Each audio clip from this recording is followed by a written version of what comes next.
to talk to Mr. Iyer whether his audio is all right. Dr. Dalwai, good morning. Good morning to you. How are you? Nice talking to you. Nice seeing you as usual. Good, thank you very much. Thank you, Professor Mishra. Yes. Professor Balasubramanian. Good morning to you. Good morning. Good morning. Good morning, Good sir. morning. Good morning. Good morning. Oh, good morning, Mr. Adnan. How are you? Very fine, sir. Good morning. Thank you. One good move makes all the difference. The best way to predict future is to create it. Take a move. Create a future. Join Shobhit University. One good move makes all the difference. Good morning, sir. Good morning. Good morning. Good morning. Good morning, all of you. Good morning, Excellency Dr. Manoj, Nardeosingh. Good morning, Dr. Dalwai. I am Kunwar, Shekhar, the Chancellor of the University. It's a pleasure to have you all here before we formally start. And thank you, Mr.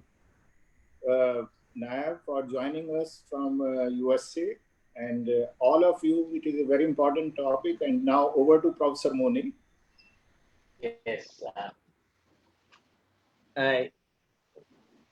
Good morning to all of you for this pleasant morning on 18th August 2020. And it is very, it is a very important international webinar.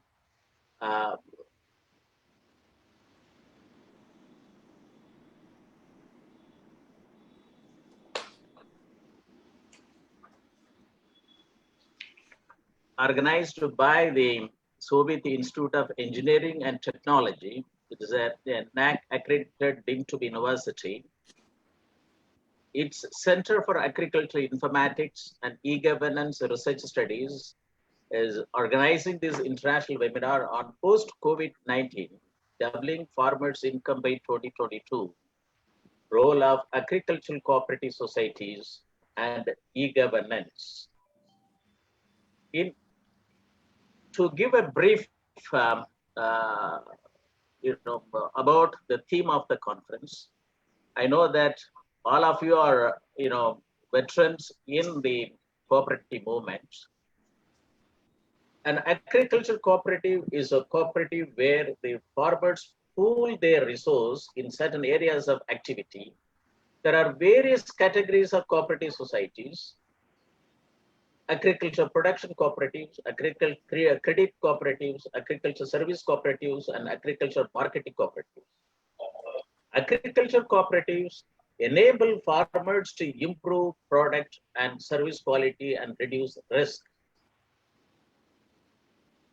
Dr. Ashok Dalwai, the chairman of the Doubling Farmers' Income by 2022, is also participating and is going to give the presidential address. He was the chairman of the Doubling the Farmers' Income by 2022 committee.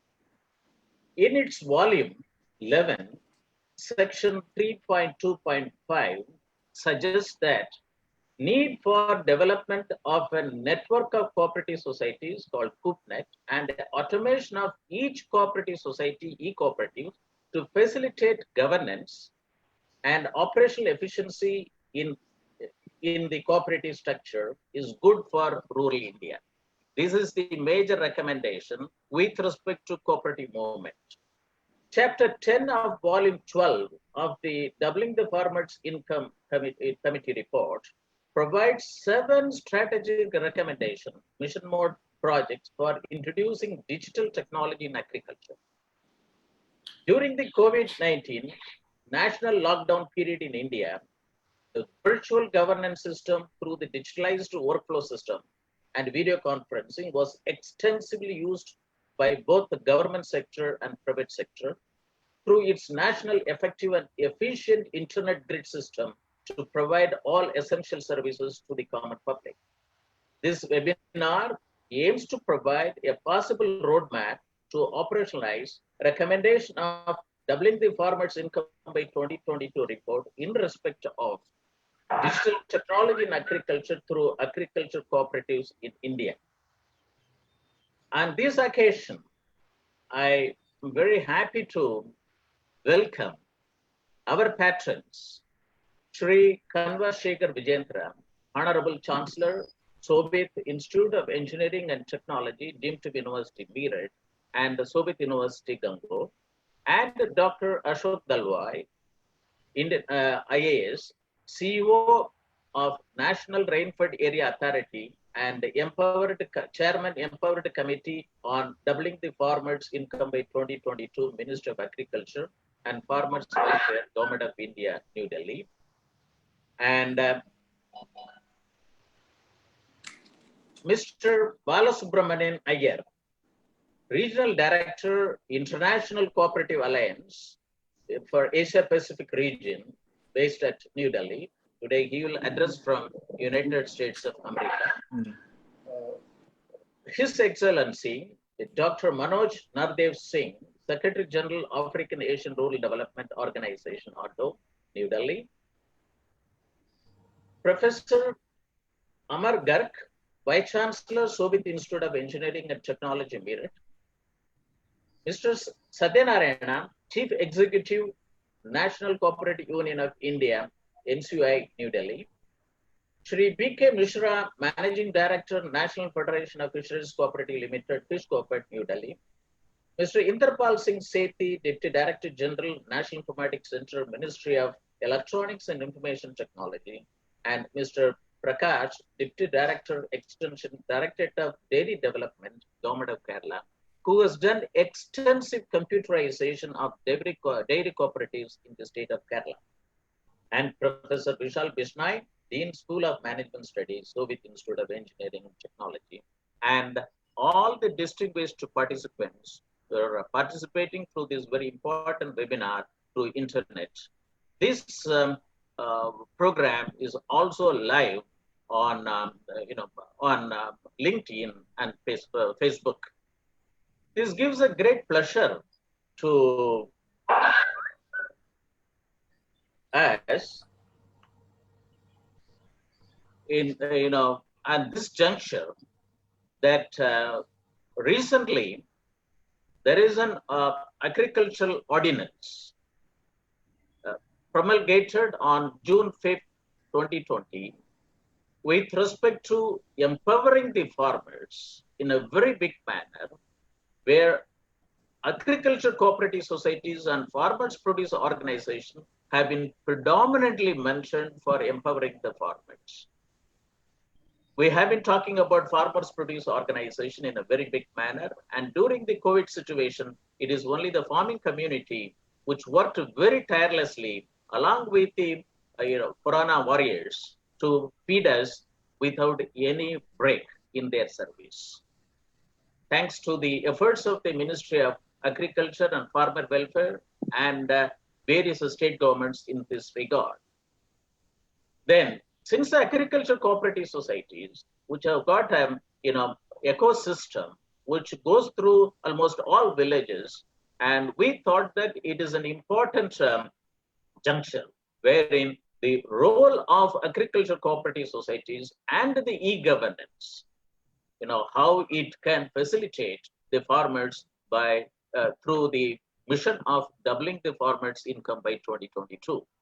I welcome all of you, and in your busy schedule, you find time to participate in the early morning today. And I'm also very happy that Mr. Balasubramanian, for us it is good morning, but for him is yesterday night. It is about 10 o'clock. So I will say both good morning and good evening to Mr. Balasubramanian. And it is a very important thing. And in this occasion, I would like to invite Shri Shekhar Vijendra to give his inaugural address. Shri Shekhar Vijendra is the co-founder and Chancellor of Shobhit Institute of Engineering and Technology, Meerut, a NAAC accredited deemed to be university, and also is the Chancellor of Shobhit University, Garg, Uttar Pradesh. He is a prominent social entrepreneur based in New Delhi and carries leadership role in many organizations. He has been nominated as the co-chairman of National Council on Education of ASOCHAM, the oldest apex chamber of commerce in India for the year 2020-21. Kunwar Vijendra is a persistent advocate of initiatives for education for all, secular values, crisis management through diplomatic and peaceful ways, and globalized systems of learning and harmonious coexistence.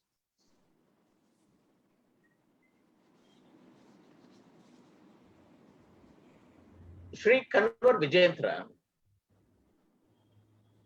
has been instrumental in the development of number of higher educational institutions in North India, including 2 universities, many research centers, and an Ayurveda Medical College and College of Naturopathy and Yogi Sciences, and a 100-bed eyes hospital. He is very actively involved with a number of social organizations. Acknowledging his contribution in the area of education and other concerns, he has been copiously honored and awarded. He has traveled widely in India and abroad to the countries like USA, UK, Germany, Australia, Russia, China, South Korea, Vietnam, Mongolia, United Arab Emirates, and Mauritius, Rwanda, Uganda, and Croatia, etc., to participate in various professional and social and educational activities. Shri Kunwar Shekhar is a passionate Gandhian, avid reader, keen learner, and social speaker, occasional poet, and a dreamer. I invite Honorable Chancellor Shri Kunwar Shekhar Vijendra to give his inaugural address. Namaste. Good morning, everybody, and good evening, Mr. Iyer. Thank you very much, Professor Mooney, for organizing such an important international webinar today. This is a concern for everybody, that how to make our farming, our agriculture sustainable, and how to double the income of our farmers globally. We are happy that our Honorable Prime Minister, Shri Narendra Bhai Modi ji, he took this initiative in his very first instinct when he took the charge of the Prime Minister. And we as a university, through our Center for Agriculture Informatics and E-Governance Research Studies, which is chaired by Professor M. Mooney, we are working in this direction since last many years. On behalf of myself and Shobhit University, I'm honored to welcome His Excellency Dr. Manoj Nardeosingh, Secretary General of AARDO, for joining us today. Dr. Ashok Dalwai, IAS, who is the chairman of the Empowered Committee of Doubling Farmers' Income and CEO of NRAA. Along with him, I am happy to welcome Mr. Balasubramaniam Iyer, Shri Satyanarayan ji, Shri B.K. Mishra ji, Shri Indrapal Singh Sethi ji, Shri M. Prakash ji, our own Vice Chancellor, Dr. A.P. Garg, and our Dean School of Business Studies, Dr. Vishal Vishnoi. I am sure that today's deliberations and discussions, they will give not only an idea what to do, but give new entrepreneurship ideas to the young students and entrepreneurs, those who are today listening to us and those who are looking forward keenly to have some ideas from the veterans of the society of this area. Today's topic is post-COVID-19, doubling farmers' income by 2022. Role of agriculture, cooperative societies, and e-governance. I remember when Honorable Prime Minister first time he spoke that we have to double the income of the farmers. Many of us were not believing that if it is possible. But yes, it is possible, and cooperatives have to play a very important role even in this digital world. We all know that rural connectivity is the lifeline of rural economy. There are about more than 5.5 lakh cooperative societies with a membership of more than 336 million and working capital of more than rupees 3,400 billion. Cooperatives have made remarkable progress in agriculture and in other areas. This network covers 100% villages and 80% of rural households and occupies a key position in agricultural development with respect to resources, use of them, inputs use, harvesting of water resources, marketing channels, storage facilities, distribution channels, value addition, marketing information, and a regular monitoring network system. Cooperatives are also engaged in economic activities like distribution and of credit, distribution of agriculture inputs like seeds, fertilizers, and agrochemicals, and many other things. The outreach of cooperatives, if we look at, a rural network, village covered, as I mentioned, is 100%. Coverage of rural households is around 71%. Agriculture credit distribution is around 42-43%. Fertilizer distribution is around 36%. Fertilizer production is around 25%. Is the coverage I am just talking about. And so on, it is going on.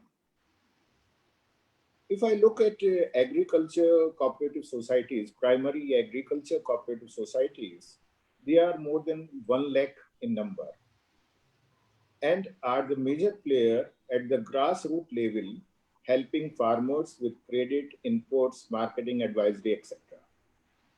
Credit is a very powerful instrument for empowerment of the resource poor people. I'm talking about farmers. Credit can accelerate economic growth when loans are easily available, properly utilized, and repaid in time.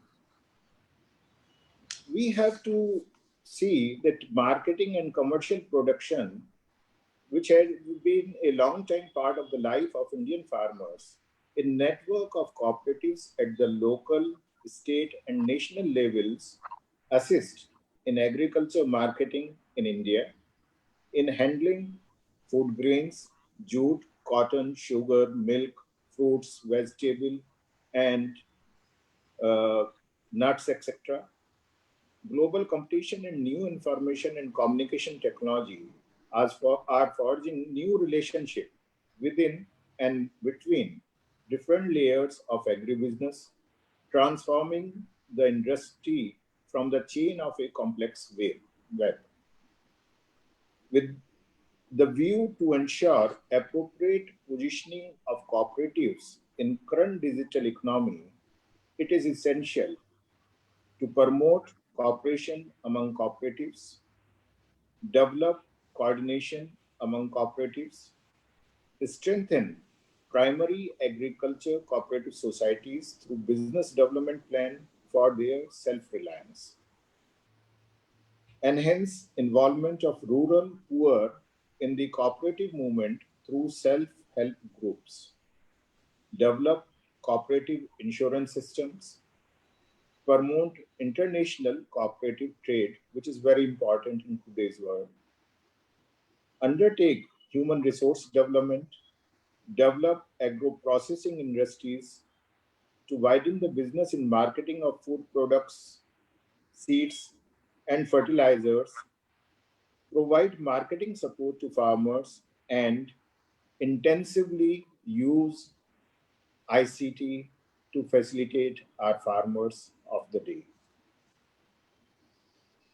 Some time back, Honorable Prime Minister, when he was talking to some of the industrialists and businessmen, So he was talking about the life in the era of COVID-19 and post-COVID-19.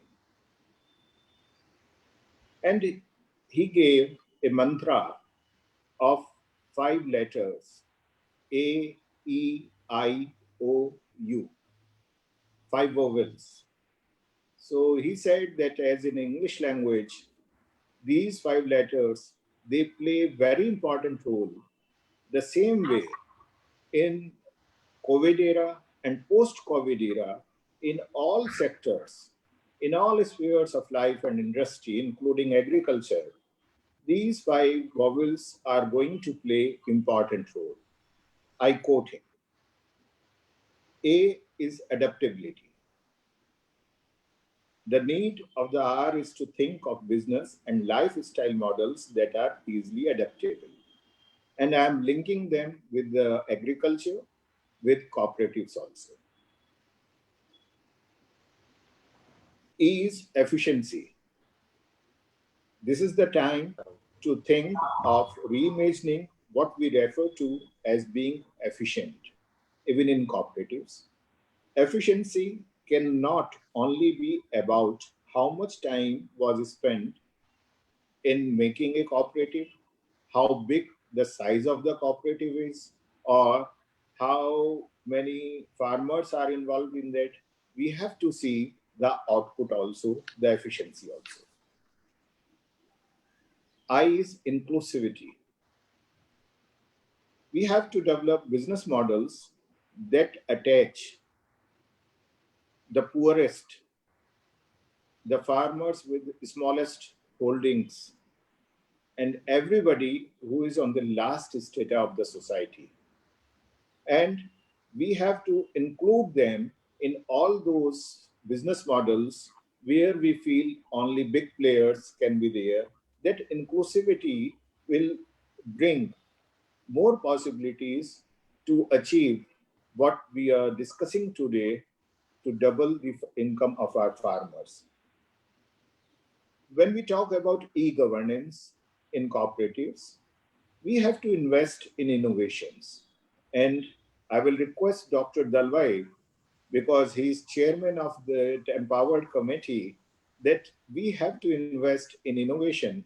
There are many universities and centers such as Shobhit University, those who are from last many years working in this direction, but innovation and research needs funding also many times. So may I request and take this opportunity to request that that funding part has to be seen in new education policy that is coming up, but in agriculture also we can look into that possibility that will help our farmers, because if we will invest in innovation, it will make sure our farmers have access of information, machinery, and markets, no matter what the situation is. And we will be able to get all essential goods at time and properly. O is opportunity.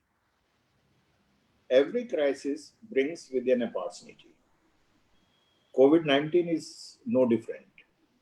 I always believe that every disruption gives us a reason of new creation of the ideas, thought processes, new innovations.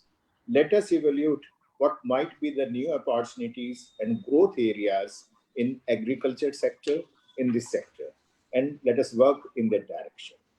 Let us think about how our farmers, their skill sets, and their core capability can be used, can be enhanced by making a group of cooperatives together by using ICT.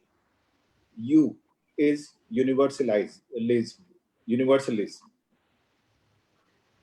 As COVID-19 does not see race, religion, color, caste, creed, language, or border before striking, the same way hunger never saw the borders or had no limitation. Our farmers, our agriculture sector is providing us food. Annadata or ankhata, there is a differentiation. Many times those who are using that food, they forget about those who provide that food. We have to work globally together. And I'm thankful to His Excellency Dr. Manoj Nardeosingh today for joining us, because Mauritius had been a close friend always. Always, whenever I visited Mauritius, I always found extended India there. India, which is more Indian in many ways than India is actually. And thank you for joining us today. And I am sure that when we will join hands globally, that universal approach and a global approach has to be there, then we will be in position to really double the income of our farmers globally. I'm sure that the next big idea from India should find global relevance and application in this area. I'm sure that today's deliberation will give us a path of a positive change in farmers' income in this sector, and which will not only be relevant only for India, but it will be relevant for humankind. I have a concern also. I unquote the Honorable Prime Minister. At a time when doubling farmers' income by 2022 has become a phrase, I'm talking about the general public, public at large, students when we talk, youth when we talk to other people around. So it has become a catchphrase, no doubt. The policy emphasis is only on many times off-beaten approach of boosting crop productivity, reducing the cost of cultivation, expanding the area under irrigation, and providing a unified national agriculture market. Increasing crop productivity alone is a misleading yardstick in measuring agriculture growth and prosperity. I come from a village, a small village. When somebody asks me, what do you do? So I first say, I'm a farmer, an agriculturist, then an educationist. So I believe that promotion of our ancillary agriculture activities like beekeeping, aqua farming, piggery, to diversify farming income is currently slow and needs strengthening. At Shobhit University, Gangor, we are working on beekeeping, we are training people around, and we are seeing the change coming. Many such things can happen. Herbal farming is there, many things are there which is possible. Intervention need to be expedited to make farmers' prosperity a reality. I am honored to inaugurate today's very important international webinar on this topic, which is of international relevance. And on behalf of Shobhit University, on my personal behalf, again welcome and thank everybody for joining us today. We are looking forward to learn from you, listen from you, and to contribute whatever way through our center, through the universities, we can contribute in this mission of doubling farmers' income by 2022. Thank you very much. Namaste. Thank you, Chancellor, for your very innovative and inspiring inaugural address. You are a farmer, you are an agriculturist, you are an educationist, and you are all, and also a man of, helping tendency. Being the western part of Uttar Pradesh, which is an agricultural land, this university is the first university to set up a Center for Agricultural Informatics and E-Governance Research Studies to train the agriculture graduates and other engineering graduates to get into agriculture. He not only stopped with, he is not only initiated the Center for Agricultural Informatics and E-Governance Studies. He also set up another 3 more centers of excellence to help the rural students to achieve and in technology area. One is on Center for Industry 4.0 Technology Studies and Applications.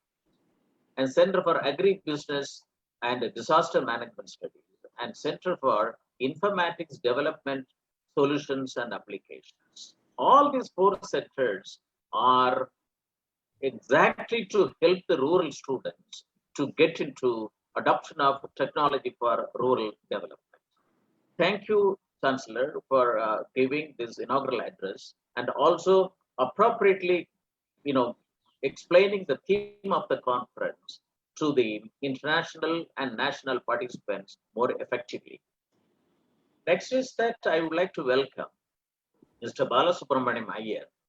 He is known as Balu Iyer to his close circle.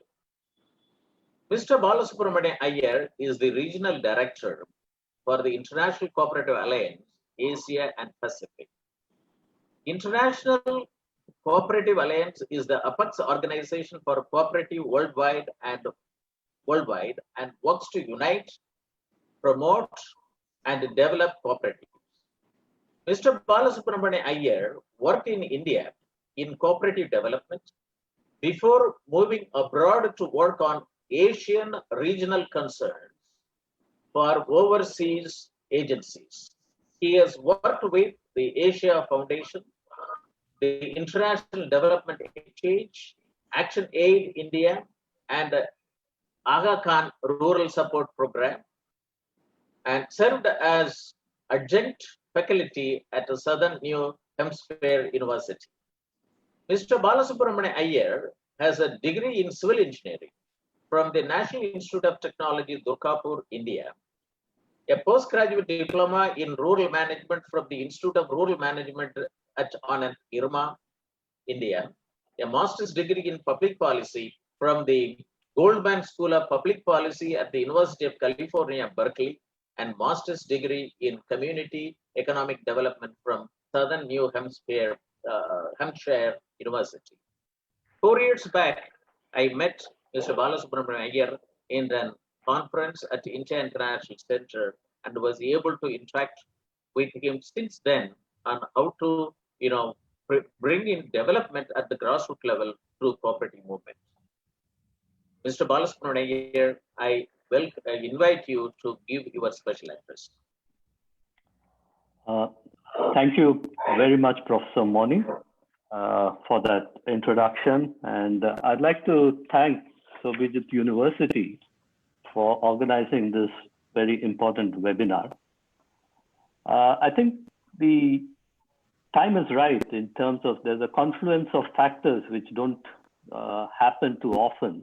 And we are at that point now where there is intent on part of the government to promote agriculture and cooperatives. There is the policy environment which has been created, and there is the opportunity to see how we can capitalize on this. So I think the onus is on us from the cooperative sector to see how we capitalize on this. I have a PowerPoint which I'd like to share, and you can you can share from your terminal. Yes, yes, I'm trying. Yeah, I'm good.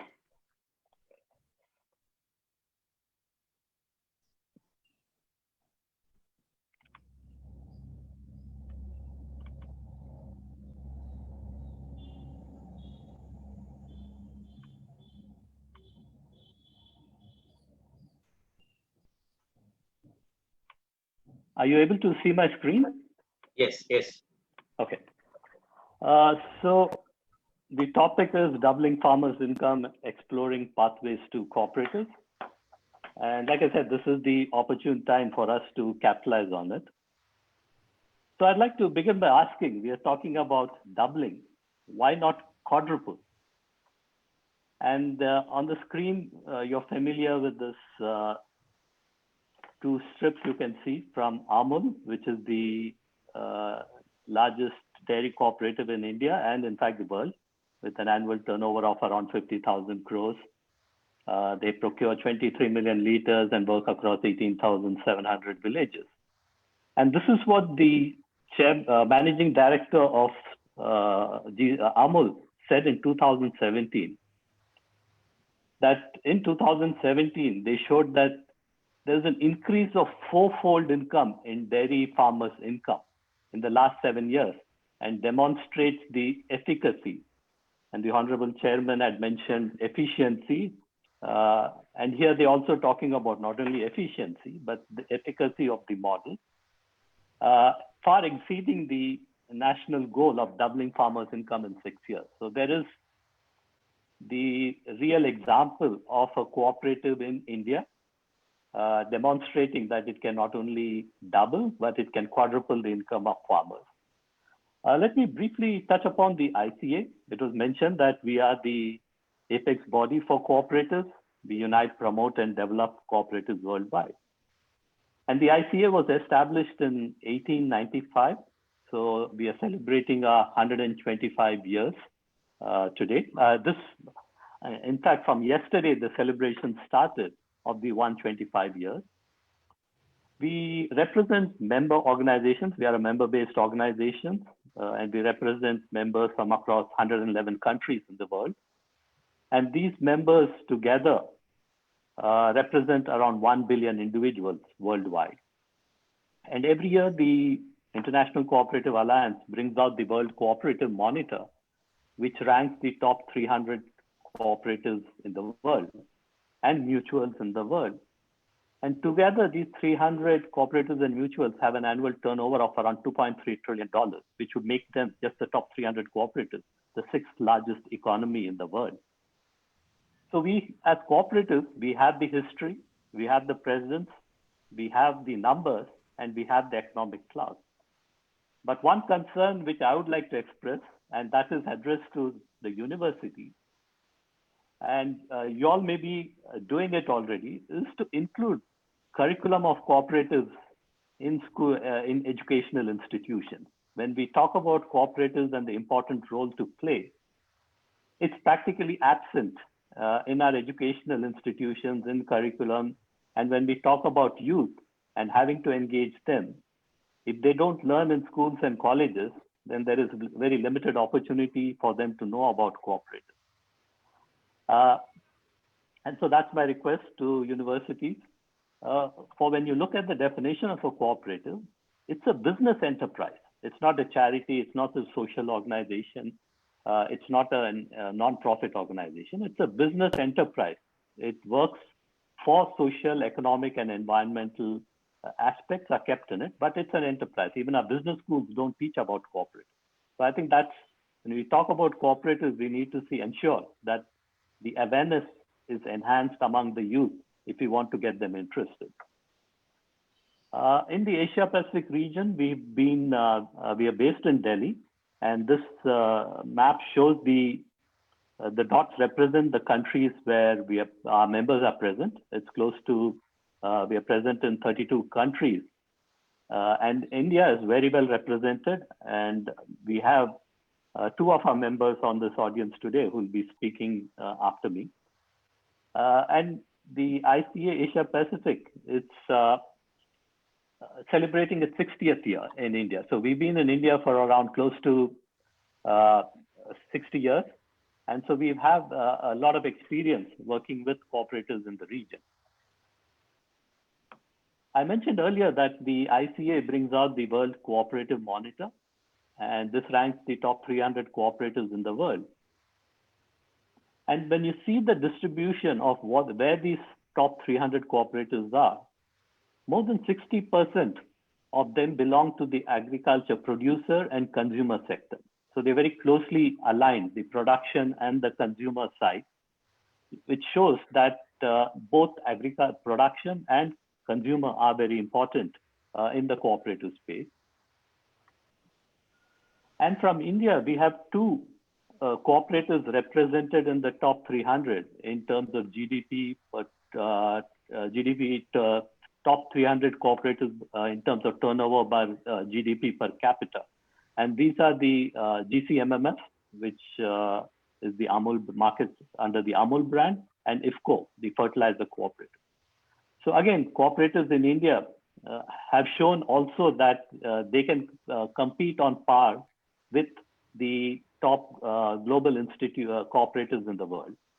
So this is something for us to be proud of what India and the cooperative movement, what it represents and what it serves worldwide. And when we talk about doubling farmers' income, we need to also keep in mind the Sustainable Development Goals. This is the 2030 agenda, which all the countries have signed on to.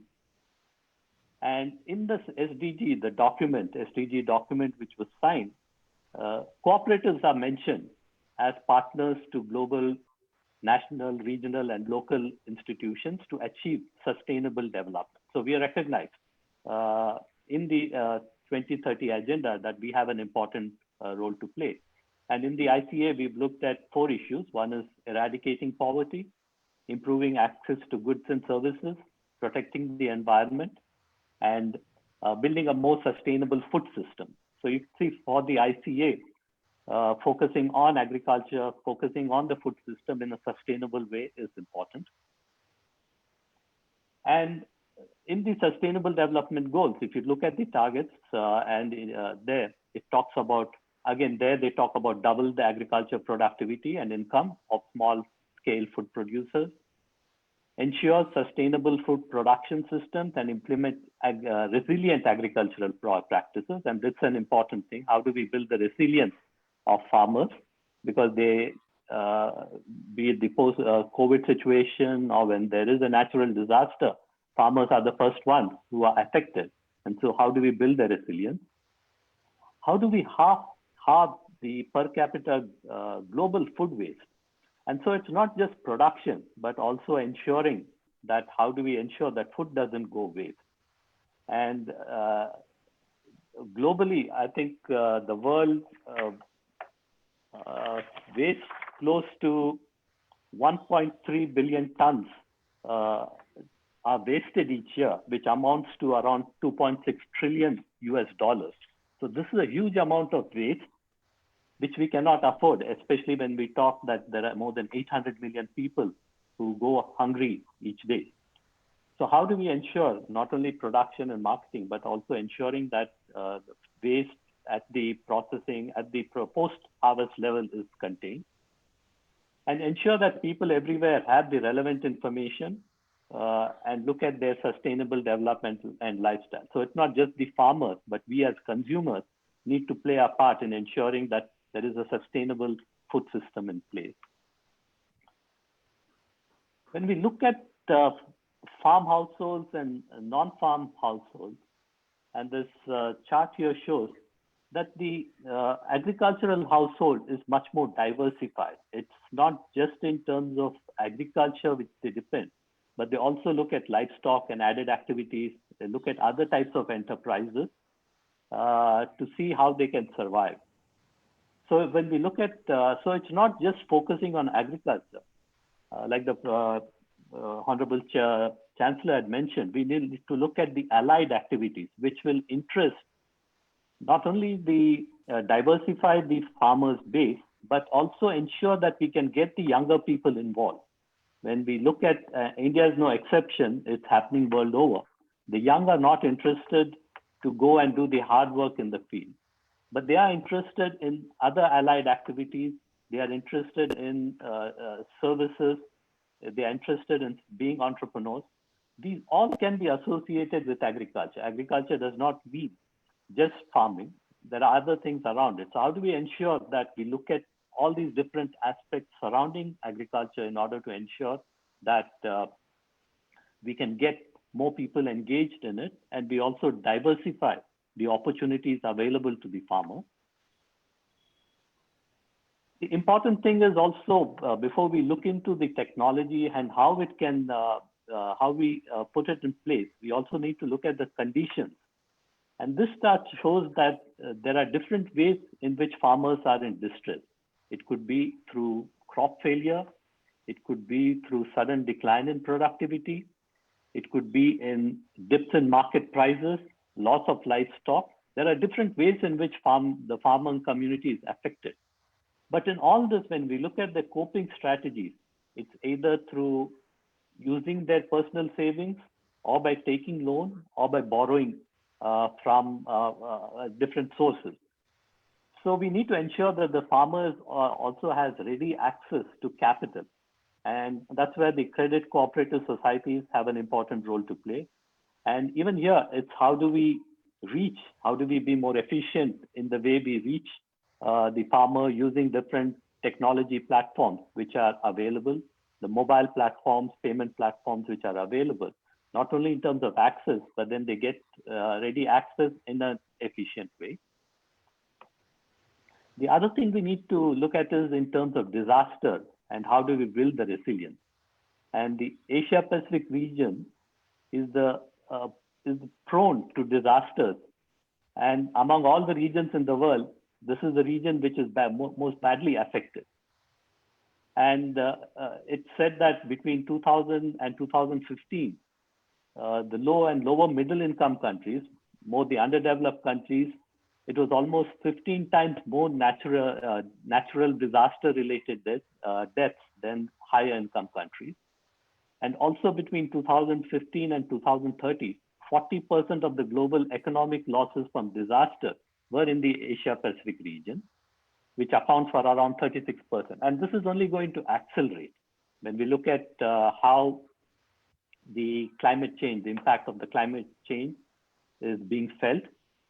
The COVID-19 pandemic is what we are going through, and the COVID-19 pandemic has shown that it respects no borders. There's no country in the world which was not touched by it. It also showed that it doesn't respect any class or any such boundary. So anyone and everyone can get affected. It's the same with relation to climate change, that it respects no borders and it's not going to see which country, which class, etc. So we need to ensure that not only in terms of capital, how do we ensure there's adequate capital available, but also insurance. How do we ensure that there is adequate insurance protection in order to enable the farmer to be able to withstand these losses? Let me now quickly go through a few examples from the region, and I'm talking here more from the Asia Pacific region, where we have our members, just to give an example of how members across the region have used specifically, not just technology, but also tried to look at addressing the needs of farmers. And this is an example from Japan. In Japan, you have the Japanese Agricultural Cooperative Society, JSNCHU. And when we look at them and the kind of services they provide, we can see that it's not just in terms of agriculture and agriculture production. They keep the farmer at the center. And that's, I think, other thing which as cooperatives we know, being a member-centric organization, we need to keep the member at the center and see how we fulfill their needs. And when you look at the Japanese agriculture cooperative, they keep the members at the center, and they look at not only their guiding them on their farm activities, but ensuring the marketing takes place, the supply takes place, the credit is available, insurance is available. They also look at medical services. They look at other kinds of needs.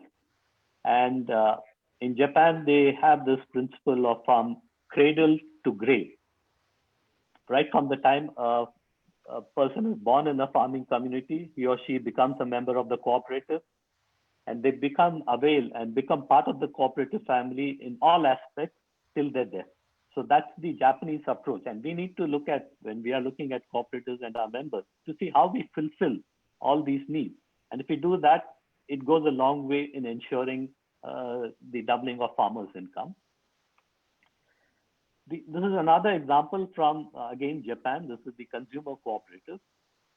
And what they've done is they try to see how they can reduce the distance between the farmer and the consumer. But in the process, they also try to ensure that the farmer's produce is not only tracked, but it's also standardized, and it's also communicated in terms of who this product is coming from, being able to track where this product comes from. And so again, the technology which they've put in place is to ensure traceability, that you can ensure to the consumer where this product is coming from, when it was produced, and by whom it was produced. So I think that's another thing when we talk about technology, we need to also ensure this principle of traceability is put in place. Along with, again, I'll be repeatedly quoting the Honorable Chancellor. He mentioned about innovation, and that's very important. And when we look at, and this is an example from Malaysia, where the Apex organization there has connected with industrial hubs which innovate, which produce, which help in packaging, which help in ensuring that the product is can be in the packaging, in the branding, and in terms of how you can improve the product quality. So they actively engage with these innovation centers to see how their farmers' products can be added value. Again, it's not just the primary produce which is going to help the farmer, but the value addition it takes place. And here, innovation and how we put the product across becomes very important. And finally, we have, when we talk about farmers and access to market, e-commerce. I'm sure many of the speakers following are going to be talking about it. And this is from Korea, the National Agricultural Cooperative Federation in Korea. They are active in the e-commerce space. And in fact, they are the #1 when it comes to ensuring the farmers' products reach the consumer through an online mechanism. So e-commerce becomes very important in terms of helping farmers to access markets. And let me also take the case of IFFCO in India. And when we look at their approach, it's not just in terms of agriculture, but ensuring that there is enough encouragement given to women. And when we talk about farmers, we tend to talk about the Kisan Bhai most of the time. But we also need to remember that women in the household play a very important part. In fact, they do much of the labor work. So how do we ensure that we provide other opportunity? We keep women also at the center and ensure that their representation is there, that they also provided opportunities to contribute in terms of enhancing the income of the family. It's the family which matters. It's not the individual male farmer, but how the family can benefit. So IFFCO has in place, apart from agriculture, they have horticulture. They actively ensure that the women's representation is there, not only in the board, but in terms of participation in different activities. And they've also put in place women-friendly equipment. Again, that's something which we don't also actively look at. The type of equipment, the farm equipment, how friendly is it to women is something which they're again very particular about. And they do regular training programs where they involve the women. And on the last side, you can see that they give an active emphasis to vocational training. And that's where they try to bring in the youth, try to see how they can engage with them, not only in terms of agriculture, but looking at horticulture, looking at different ways, training them given on computers, looking at different forms of other activities. So this again shows that from IFFCO's perspective, that we need to be looking at diversifying the activities, looking at women, and looking at ways in which we can actively engage youth. When we're talking about technology, I think we'll talk a lot about e-commerce, we'll talk about mobile forms, but we need to also look at blockchain. I think this becomes very important when we look at transparency and trust in the system. And these days, the consumer is becoming much more aware and much more demanding. As I mentioned, in Japan, consumer wants to know where the product is coming from, who's manufacturing it. And I think the blockchain technology helps in not tracking that. And more importantly, I think when we, especially in the case of India, our land records, we need to see how we ensure that the farmer is title and what he owns is properly tracked and kept. And this helps because the land is what he is used as a collateral.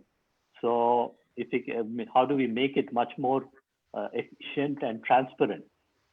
And again, here, cooperatives are active. I can mention about the Oralungal Labor Contract Cooperative Society. They are a labor contracts society, but they're very active in technology. And they're now trying to, they're not only in terms of trying to look at records and how do you maintain records, but they're also working with dairy cooperatives to ensure that the milk produced from the time it's produced till it reaches the consumer, that there is an active tracking to it.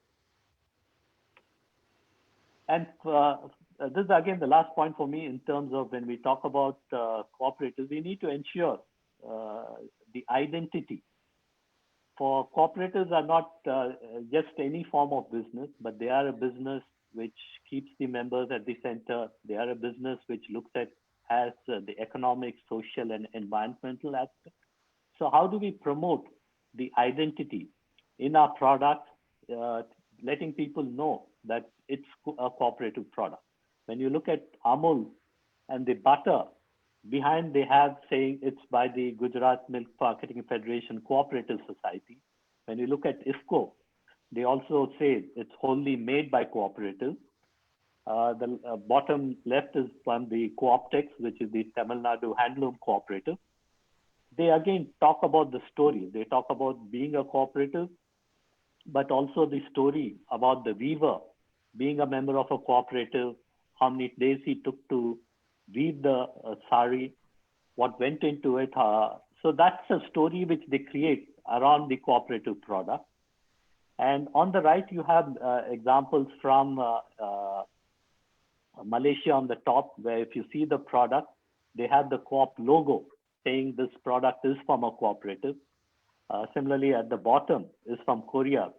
Again, the cooperatives there actively promote that they are a cooperative using the mark.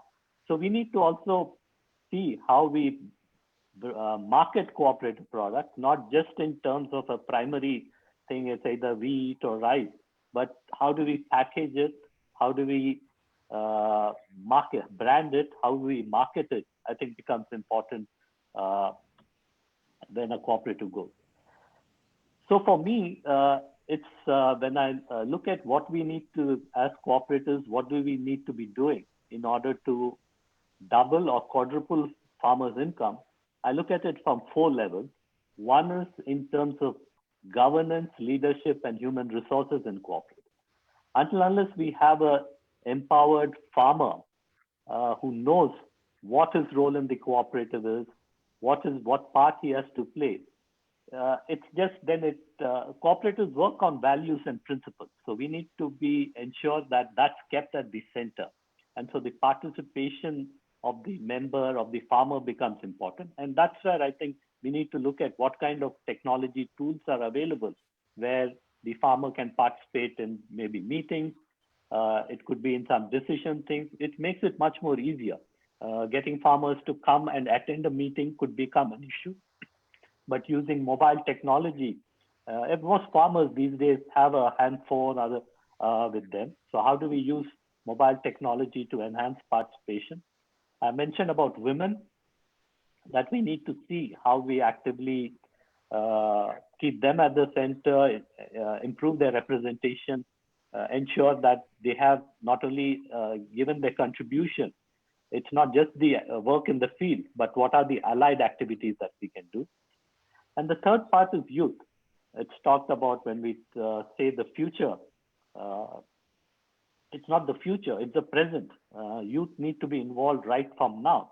And how do we actively get them interested in agriculture? The tendency is to move away to cities to see how they can work, do some services related work, but how do we get them engaged? And there are innovative ideas which come from youth. And one example which I can quote is from in the Philippines. And this was a young lady who had this idea that she's living in a rural area. She said that how do I bring youth in the region interested in farming?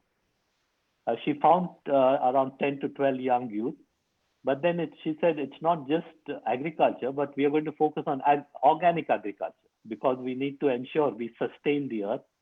So she got these 10 or 12 people certified as organic farmers. So this had a dual benefit. It not only ensured that these young youth were involved in organic farming, but they also became trainers. So they went out and trained other youth in organic farming. Apart from the organic farming, she also connected the colleges in the cities, the Cebu city close by, that college students could come over the weekends. It's tourism. She promoted agri-tourism, where they would come and visit the farm, learn about what these young people are doing, and go back and to their universities. And most universities and colleges have cafeterias, so they ensured that these cafeterias procured from this cooperative. So she built the linkage in terms of, when you look at organic sustainability, she looked at it in terms of engaging youth, she looked at it in terms of tourism, and she looked at it in terms of connecting the producer and the consumer. So I think governance and leadership becomes important. How do we keep the member at the center? And I talked about the Japanese example where they look at members at the center. But I think we need to use technology to see that we have reliable data. And that's something missing when it comes to missing, or it could, if not missing, it could be improved a lot in terms of how do we have ready, accurate data of cooperatives, of farmers on all their aspects. So how do we improve that? We talked about how do we leverage technology and how do we promote identity. And then how do we make use of the, convert the ecosystem, looking at the climate change, how it's going to impact the farmer, how do we ensure that food waste is reduced. Mr. Iyer, can you? Yes. Yeah, please. Yeah, just a couple of minutes. And how do we ensure that food waste and consumptions are much more sustainable? And the last point which I have to make is on how do we align with government strategies and policies. The government of India has come up with the stimulus package where cooperatives actively figure in it, the needs of the farmers. They have ordinances which have opened up when you look at in terms of the Essential Commodities Act, the various marketing reforms, infrastructure fund. So I think it's up to cooperatives to see how we can leverage this. And the most striking thing with the Honorable Prime Minister has said is Atmanirbhar India, self-reliant India. And he said we need to go vocal with local products. And what better local product than a cooperative product? You look at we're talking about agriculture and product, which is local. We're talking of the handloom sector, which is local.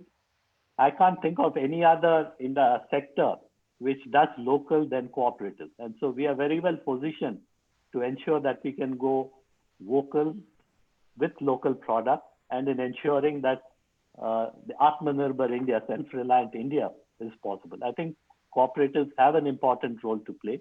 And like I said at the beginning, there is the opportunity, there is the policy interest, and there is the intent. So how do we capitalize on it and ensure that cooperatives contribute to doubling the farmers' income?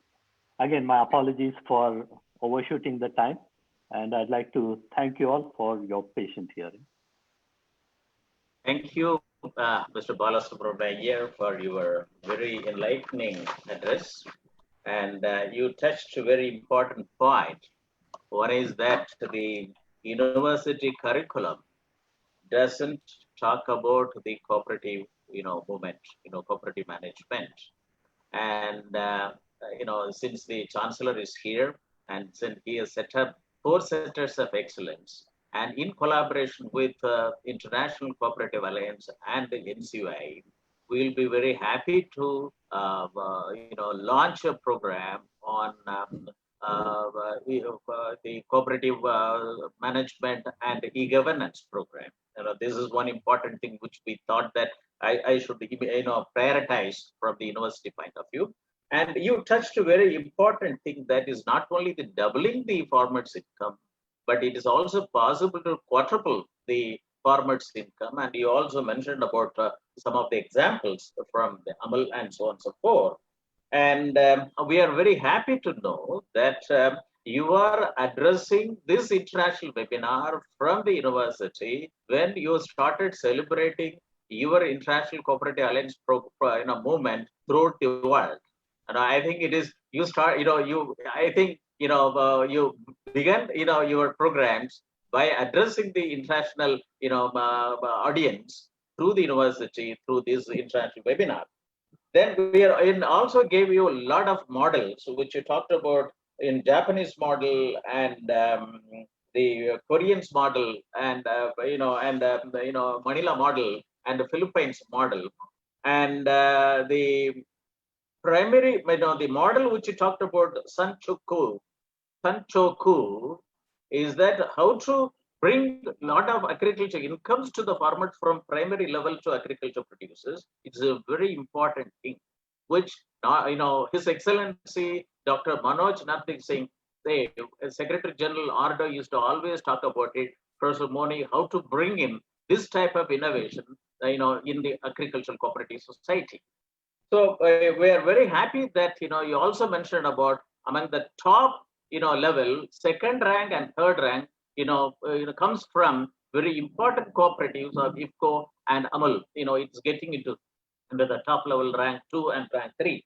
And you also come out with very good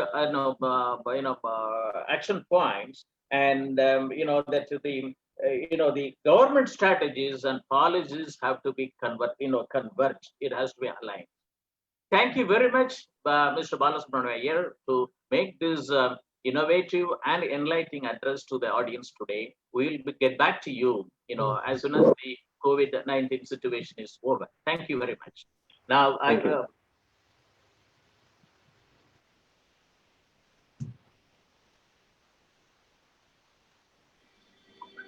would like to welcome His Excellency Dr. Manoj Nardeosingh for this very important, program to have his, keynote address. His Excellency hails from Mauritius, took over the charge of the Office of the Secretary General of African Asian Rural Development Organization on 3rd September 2019, after having been elected by the special session of AARDO Executive Committee held in New Delhi, India on 11th June 2019. Prior to appointment as a Secretary General, Excellency served AARDO as Assistant Secretary General from 14th February 2014 to 2nd September 2019. Before joining AARDO headquarters in New Delhi, India, Dr. Manoj Nardeosingh served for nearly 2 decades as Secretary for Cooperative Development, Ministry of Business, Enterprises and Cooperatives, Government of Republic of Mauritius. He also worked as an economist in the Ministry of Economic Planning and Regional Cooperation, and also been a professor of economics in the college. His fields of specifications are policy formulation, institutional development, cooperation and development, rural and agriculture development, governance in cooperatives, cooperatives and fair trade, mathematical modeling of economic activities, operation research, business process re-engineering, and project management. While working in Mauritius government's cooperative department in different capacities, Dr. Manoj Nardeosingh was responsible inter alia for cooperative development programs and projects, policy formulations and long-term perspective planning and development strategies, consultancy services to cooperatives, and coordination of information technology products, training, multilateral, bilateral, and regional cooperation for cooperative projects.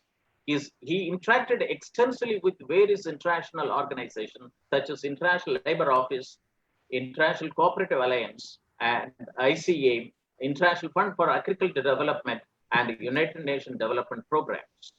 And he has a master's degree, Masters of Science in Economics from Moldovan State University, ex-USSR in 1990, and PhD from a Finance Academy, Moscow, Russian Federation in 2005. His topic of his PhD thesis was modeling of organizational, methodological, and instrumental support for small organizations. Dr. Manoj Nardeosingh is fluent in English, French, Russian language, besides he possesses fair knowledge of Hindi. He had the distinction to participate and present technical papers in various international and specialized training courses, workshops, and conferences. His vision is to galvanize South-South and triangular activities to achieve inclusive and sustainable development rural economies of AARDO member countries, 17 from Africa and 14 from Asia.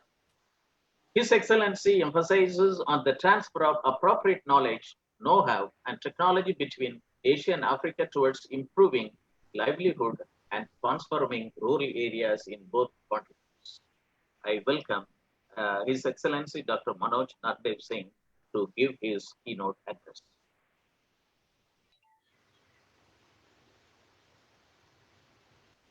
Your voice is not clear. No, your voice is not audible. Is it audible now? Oh, okay. Yes. Now. Thank you, Professor Moni. Thank you for the introduction. A very long introduction indeed.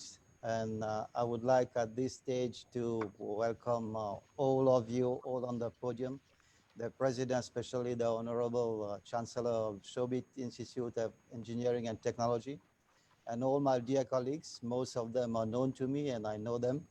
Mr. Balu Subramayam Iyer, Dr. Dalwai, Mr. Satyanarayan, Chief Executive NCI, Mr. Mishraji, and I know there are many other eminent resource persons, distinguished faculty members, and dear participants. It's a real pleasure for me to address you for this international webinar. And as Secretary Regional of AARDO, it's an immense pleasure also to greet you on behalf of 31 member countries, which are from Asia and Africa. Mr. Balu Iyer has just been elaborating a lot of the policies, programs, and models being implemented in cooperative at the International Cooperative Alliance level, at the Asian level also. I hope I can bring some perspective from the African continent because, you know, African Asian Rural Development Organization, we are a platform connecting these two continents. We connect Asia and Africa, especially in the domain of agriculture and rural development. And obviously, cooperative is an instrument very important for agricultural and rural development. I'm very thankful to the organizer, to Shobhit University, to give me the opportunity to address so many participants, and especially to be among policymakers, technicians, academicians in the domain. I do understand that we've got many other co-panelists who are going to dwell lengthily on some specific issues, especially elaborate the Indian models of cooperatives, where e-governance is being applied, where ICT is being used, where digital technologies are being implemented.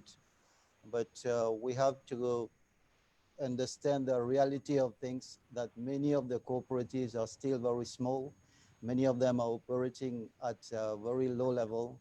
We need more cooperation, maybe among cooperatives, so that they can act at a bigger and larger scale.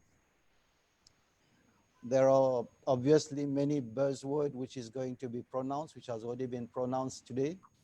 When we talk about ICT and e-governance, buzzword like database, big data, web technology, remote sensing, GIS, blockchain. Mr. Balu has been elaborating on that, 3D printing, cloud computing, mobile technology, AI, decision support systems. There are many of them. Even Professor Moni has got a very good article published in our journal of AARDO, where he has elaborated many systems already being implemented in India for the benefits of the agricultural community and especially for cooperative societies. We are having very advanced members in AARDO also. Some of them, as Dr. Balu has highlighted from South Korea, they are already at the stage where they are talking about agricultural 4.0, implementing many technology, the green, which we call genomics, robotics, informatics, nanotechnology, and so on. I'm very happy that this seminar is being organized from India, and as the world, especially African countries, are very much expectful and awaiting support in these directions in terms of development of the technology and application of those technologies, which is very much important. And obviously, cooperatives, seems to be the best vehicle to empower people. And when we're talking about doubling of farmers' income. Ladies and gentlemen, dear participants, the whole world has witnessed something which is unprecedented. And this unprecedented COVID has halted economies. They have plummeted economic fundamentals and broken down supply chains in national, regional, as well as international markets. And what is sad that it is becoming evident that the COVID-19 is forecasted to have a very long tail and profound ripple effects on livelihood. This is where I always feel cooperative has got a new role to play. We've got new opportunities to seize. We have to look into how we can, bypass all these issues, make innovation, so that we become more resilient in the long run. It's very unfortunate that many cooperatives and many countries have found that the farmers' cooperatives, small and medium on-farm, off-farm, agro-based and cottage enterprises near the brink or in very deep trouble. It is sad to know that most of our countries, especially I'm talking about member countries in Africa, from other member countries in Africa, we seem to be off track of the SDGs, which Mr. Balu Ayer has elaborated, especially the SDG number 1, number 2, and number 12. And for Africa, we've got also the Agenda 2063. We know that many millions or more people will still be faced with pervasive poverty, gross inequality, joblessness, diseases, environmental degradation, and so on. So if we can dissect what is exactly the e-governance we want for the cooperative sector, for me personally, it is simply using the ICT in delivering governance, product and services in agriculture and cooperatives. The question is that we are already having many of the applications, many of ICT, many tools are available there, but are we really applying them? So the question of availability is not a big issue for the moment. The most important question is affordability, acceptability, and adaptability maybe. So I will ask participants to ponder on these issues, because these successful models which are being elaborated is very good to promulgate them, to emulate them. But if you go on the scale, on the national and international scale, we can realize that we have got lots of work in the pipeline. We need really to work hard on the acceptability and the empowering of individuals and cooperatives. Why should we empower individuals and cooperatives? Because these empowered individuals and cooperatives will bring and build fairer societies. This is why most of the government, Indian government obviously is laying lots of emphasis on that. Policymakers and practitioners, they know that we can achieve lots of things only through cooperation, grouping, and cooperative again is the best model. progress of humanity cannot be achieved without the integration and full participation of the entire society. And especially if we're talking about Asia and Africa, we know that Asia and Africa, we live in rural areas, we live in rural villages. So the idea is to develop smart villages with the use of ICT, with the use of e-governance. It is possible, but there is a lot of work to be done. Agricultural practices and systems are there already, but most of them are not reaching the rural population or the farmers. That's why we can list down a series of problems being faced by farmers. Most of the governments and international agencies, just like ours, that's why I've always been discussing with Professor Moni, how can we activate these cooperatives, bring technology to the cooperatives so that they play a more meaningful role and they increase the visibility of the farmers while ensuring that they've got appropriate, fair returns for their produce. So this belief is there now that cooperatives, they have had many problems also in the past. They have got certain issues of identity, but now I think there is full recognition, as Professor Dr. Iyer has highlighted. We've got the full recognition from UN, even UN organizations, they are promoting cooperative as an answer to the problems faced by rural dwellers, by agricultural people, fishermen, or any other people living in the rural areas with limited resources. We know that by pulling ourselves together, we can have better access to market, better prices, and we can negotiate better. So this is where e-governance is really very important. We have all to see how we can put this science, technology, and innovation so that we can work in a transparent manner and increase the competitiveness of the cooperative. My predecessor has just been highlighting that cooperative is not a social organization. It is first and foremost the business part of it, which has to be highlighted and highlighted in a very professional way. This is why we should be open to all cooperatives adapting e-governance and all these available models. Obviously, we should tailor-made it in such a way. This is the duty of policymakers, networks, institutions, educational institutions also. We'll have to look into that, how to churn it in such a way that it becomes acceptable and adaptable to these cooperatives. I think lots of work have been done already in India. We've got lots of commission. We are working on some mission modes, especially for the promotion of the farmers, doubling the farmers' income, increasing the welfare of farmers. We have to see to it that there is what we call an e-agricultural strategy for each and every country, especially when I'm talking about Africa and Asia.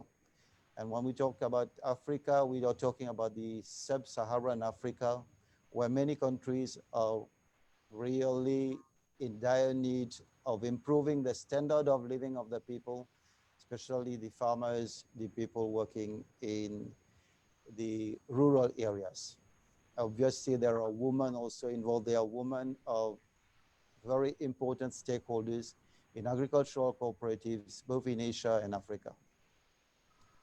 So ladies and gentlemen, we really need game-changing policies. We need institutions also to reactivate. And the post-COVID is really a call for that. This is an opportunity, it's a call, it's also a challenge.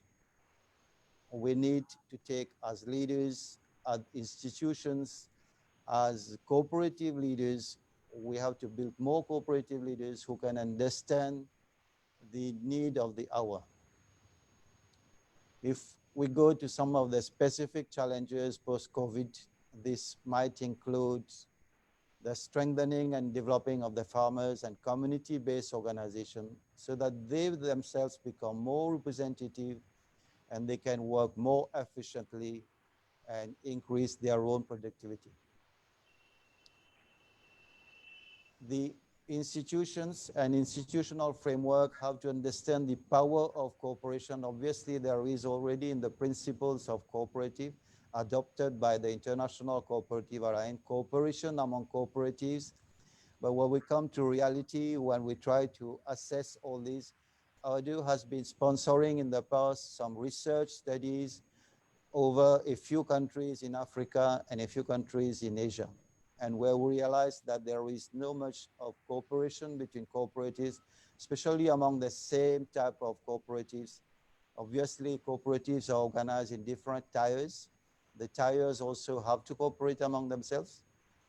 And these are some of the issues, I think, which can easily be solved by the e-governance and use of ICT in the cooperative sector. In fact, I don't want to seem, to sound only negative. There are lots of very, very successful models, which my predecessor has highlighted. The Hon'ble model is a world-recognized model, which has allowed even, which participated in the White Revolution. India has guided the world into the Green Revolution and the White Revolution. The Blue Revolution also will be expecting some of the support from the government of India, and intellectuals and intellectual capacity of India may guide Africa and Asia into these directions. If I come more again specifically to this ICT innovation in agriculture and rural development, we have to connect producers with the market. Cooperative is a business. Business is meant to be dealt at market level. So how do we connect? There are again successful banking programs which have been there. Financial services have been already on the e-business platforms. We've got facilitation of payments, especially in the post-COVID now, payments and delivery of these products have been there. But obviously we are not to that level, which is being implemented in South Korea, as indicated in one of the slides of Mr. Balu here. So that's the scope and the direction where we have to move. The M-banking sector, the formalization of the financial services, there are cooperative is always, the agricultural cooperatives can always act as a hub, with the main activity being the agricultural activity, the farmers or the producers are engaged. And around it, we can always develop all the allied products and services required by the community. Cooperative indeed is very, very powerful if we want to develop the cooperative structure and the cooperative movement, and e-governance is really the answer to develop all these. I know India has got some of the products which is being offered on international level through the Digital India program. I can cite only a few. We are promoting from India e-office, e-courts, e-prison, e-visitors, e-transport, and the list goes on. So why can't we in the agricultural sector promote all these type of things? Obviously, when we talk about... Your Excellency, I would like to request you to, Sorry. We have time constraint. Yeah. Sorry. So obviously, when we talk about promoting all this, we need to work it in a very structured manner. AARDO is here as a platform. I'll personally open the platform of AARDO for further discussion with cooperatives, because cooperative, we believe that this is the real instrument working towards sustainability, working towards empowerment of people, working towards empowerment of women and youth. with e-governance, we'll have to promote the difference of cooperative. I do understand that many policymakers will not grasp at one go the difference of cooperative. The real difference of cooperative lies in the structure, the institutions, the values, and the principles they are abiding by.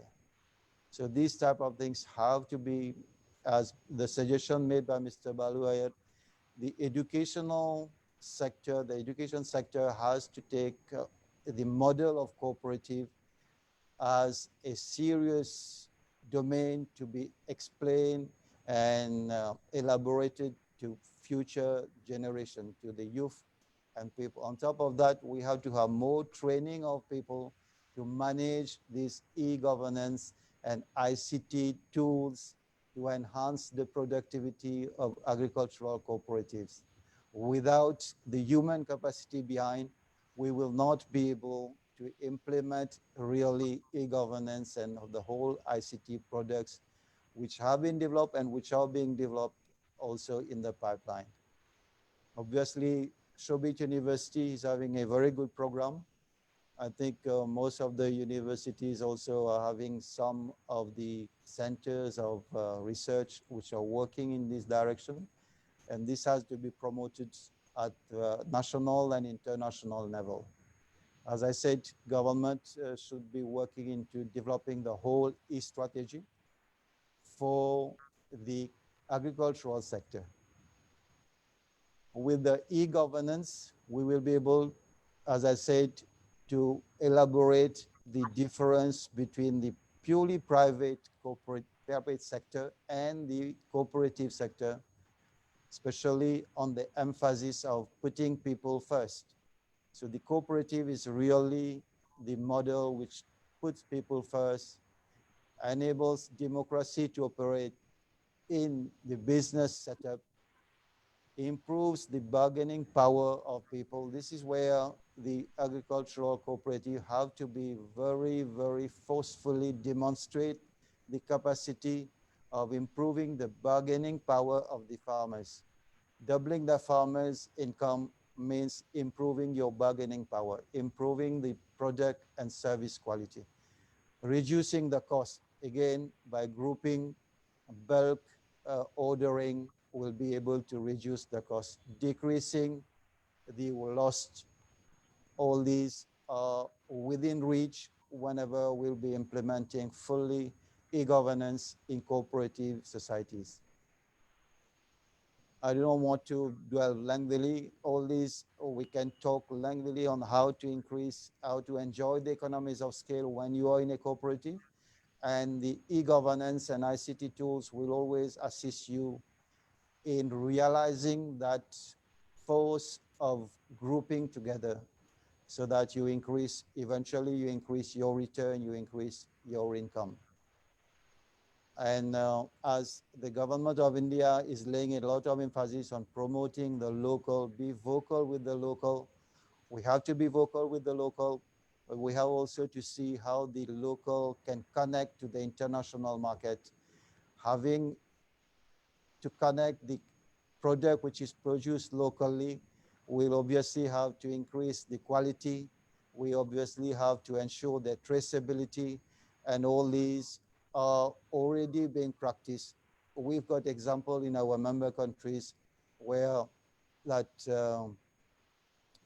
blockchain is being used as a traceability mechanism, as my colleague has already highlighted on that. This is already being implemented. So obviously the potential of implementation in all the African countries where cooperatives are there, we can easily facilitate that implementation. AARDO will be very willing to play that bridge and link all these initiatives. I would like just to say a few words on the COVID-19, and especially on the lessons which were derived in the financial crisis recently. We can extrapolate on that. We can say easily that the cooperative, the capitalist model apparently seeks to privatize gains And yet, in some cases, you will see they want to socialize losses. Financial return cannot be put ahead of human needs. Human need, human-centered is in the cooperative model, and the agricultural cooperative is one of the best model to empower the whole society and also to protect the environment. We obviously need in each and every country a diversified, modern, competitive, rejuvenated, and innovative cooperative movement, which is professionally managed, obviously with the ICT and e-governance, and financially autonomous. With this, I think I would like to submit that all the institutions, we can come together so that we can assist the member countries and countries in Africa, countries in Asia to develop their own e-strategy, to develop their own e-agricultural strategy so that we really come about with effective, empowered cooperatives. We also know that the cooperative is the only institution which produces the cooperator as a real democrat, as a sensitive person, as a strong practitioner of sustainability. Obviously, the e-governance will also assist the whole movement to highlight, to put in the main framework, the genuine cooperatives and distinguish between some of the fake ones which might be tarnishing the image and understanding of cooperatives. In Africa, I would like to say that we have got so many different cycles of development of cooperatives, but there has been a time when now we can call it a renaissance of the cooperative movement. So I think with these few words, I would like to submit that agricultural cooperative really need that e-governance and professionalization of management to successfully compete as businesses in modern markets. So with these few words only, I will just say thank you again to Shobhit University and our organization, African Asian Rural Development Organization, will be very happy to collaborate with all the members, participants also. Any new ideas, we are open to that. Thank you very much. Thank you, Your Excellency, for your very insightful and digitalized agriculture cooperative-based value chain for empowerment of farming community in a very big manner. And many times you stressed upon the need of digital governance, application of digital technology in the agriculture cooperative societies.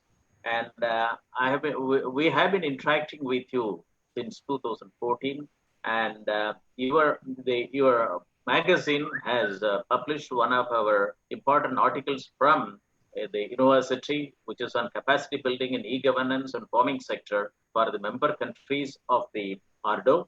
And it is being received very widely by the members of the and the scholars of the AARDO member countries. And I'm very happy that you touched upon very important points, and especially the agriculture cooperative centered movement. And thank you very much for your time and also the very effective talk in this important seminar, and also touched upon that how it can implement it, meet the achievement of sustainable development goals, and also that how agriculture cooperatives can be an important source of income generation and production oriented. Thank you, Your Excellency, for participating in this important seminar. And Shobhit University and will be always working with you through its centers of excellence for bringing in various technology development for the member countries. Thank you very much. Now, our philosopher our mentor and our patron, Dr. Ashok Dalwai, is a member of Indian Administrative Service of 1984 batch, served the Odisha cadre. He has served in different capacities at both field and policy formulation stages in the states of Odisha and Karnataka, and as also the Government of India. His grassroots level experience from serving in different backward and tribal pockets of Odisha, besides as District Collector of Palahanti, Odisha, and Raichur in Karnataka, and also in urban management as Commissioner of Bangalore City Corporation, bring him close understanding of people's issue in both rural and urban settings.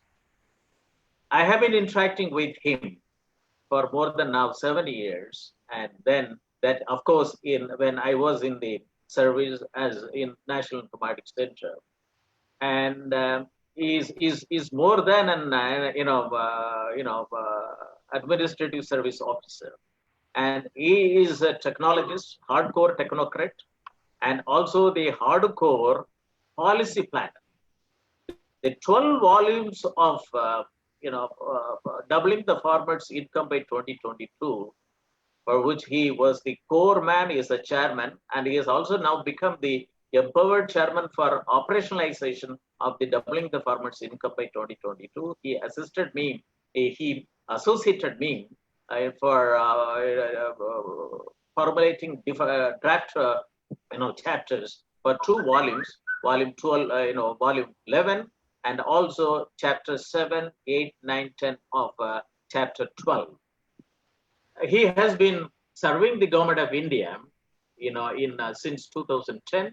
At the senior level, he has served as the secretary, principal secretary in the Department of Industry, Steels, Mines, and Textiles, besides holding various tenures as chairman and managing director of public sector undertaking, research, and academic institutions. He is one of the initial members of Unique Identification Authority of India team that rolled out biometric-based resident enrollment of Aadhaar. As the head of the technology center, his role in building a robust technology platform, has been well appreciated. That's why when I was, associated with the digital technology in agriculture, his, insistence of, this latest technology in digital technology to be adopted in agriculture sector, and also approving 7 mission mode projects for ushering in, transformative role in agriculture through digital technologies is available in his report, and which will bring in large scale adoption of digital technology in agriculture.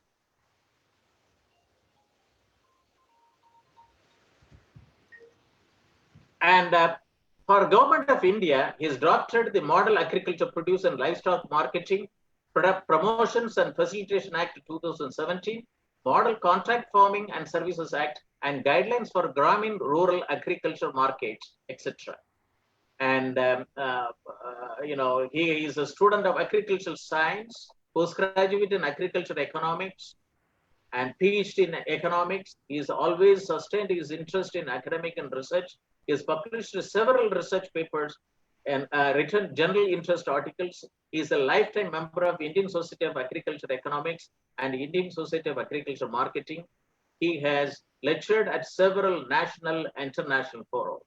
And, he has now been tasked to oversee the implementation of recommended strategy in his capacity as the chairman of Empowered Committee. His services has been well recognized in India and abroad. Some of the important appreciation earned him from his student days include identified as one of the 10 most important persons in the state of Karnataka in a Times of India survey 2002. Distinguished alumni of the University of Agricultural Science, Bangalore in 2015, conferred the honorary doctorate by the University of Agricultural Science, Dharwad in 2016 for his service to the society in general and agriculture in particular. Conferred Exemplary Thought Leadership Award by IC Danfas 2018. Conferred KK Ayya Memorial Oration by ICR, National Dairy Research Institute, for commendable contribution to Indian society and agriculture. Conferred Honorary Fellowship by the Confederation of Horticulture Association of India in 2019 and conferred Policy Leadership Award by Indian Council of Food and Agriculture. Dr. Ashok Dalwai, is a member of Indian Administrative Service. Sir, we would like to, have your presidential address, and I welcome you. Thank you, Professor Moni. As a personal friend, you have been extra kind to me. It was always a pleasure associating you with us for drafting the Doubling Farmers Income Committee report. Thank you very much from this common platform. Respected Chancellor of the Shobhit University, Shri Kunwar Shekhar Vijendra, Professor Dr. Iyer, His Excellency Dr. Manoj, all of the co-panelists who will be sharing the talks with you, and more importantly, the active participants from different parts of the country and some from outside the country. It's my pleasure and privilege to be with you all this morning at this international conference on two important themes relating to cooperative movement and deployment of e-governance, and both in the context of COVID-19. We have heard two very analytical and comprehensive lectures from four of you, including the chairman. My attempt would be to keep in mind first the timing of 20 minutes that you have given me, Professor, and see how I can share my own thoughts, more particularly in the context of India. All of us today, the world over, have been linking everything that is happening globally with COVID-19. What exactly has COVID-19 done? Rather than go into micro details and start listing the operational deficiencies that have been highlighted, one key performance reflection of all this disruption has been the poor savings for a large number of people of poor countries, including India. Savings is extremely important. Absence of saving has come to the fore. What was hidden under the carpet has now come forth and shown the ugly face of economic transformation that has happened in the world. And secondly, the absence of adequate social safety net for the people, majority. And now we talk about economic transformation, both within agriculture and outside agriculture. We should all be talking about how to build sufficient incomes such that they're not only able to meet their daily requirement and all of the requirements as a human being, but more importantly, they are able to save so that they can look after themselves for a large number of contingencies. And today the contingencies come from both climate change as well as other kinds of calamities, even relating to the society itself. When you are trying to now connect cooperatives and e-governance, apparently it looks that disconnected, but as we think into it deeply, we realize there is an underlying current of connectivity between these two things. In my opinion, the strongest thread that connects cooperatives with e-governance is that both are talking about the common people. What cooperatives are doing or tend to do or intend to do is to adopt what is called a capitalist mode of production and bring in the efficiency, but then ensure egalitarian equitability by a socialist mode of sharing and distribution.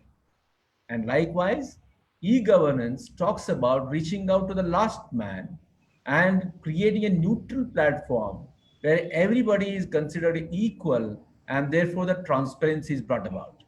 So in a sense, both cooperatives and e-governance will help in bringing that transparency and achieve egalitarianism.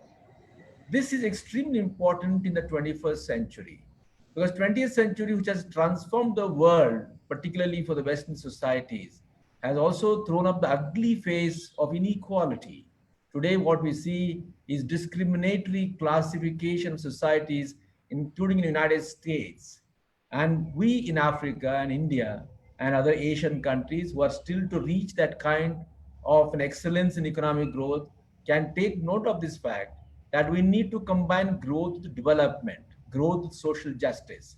And I personally believe that cooperatives would find that kind of an answer to this complex issue of equitability.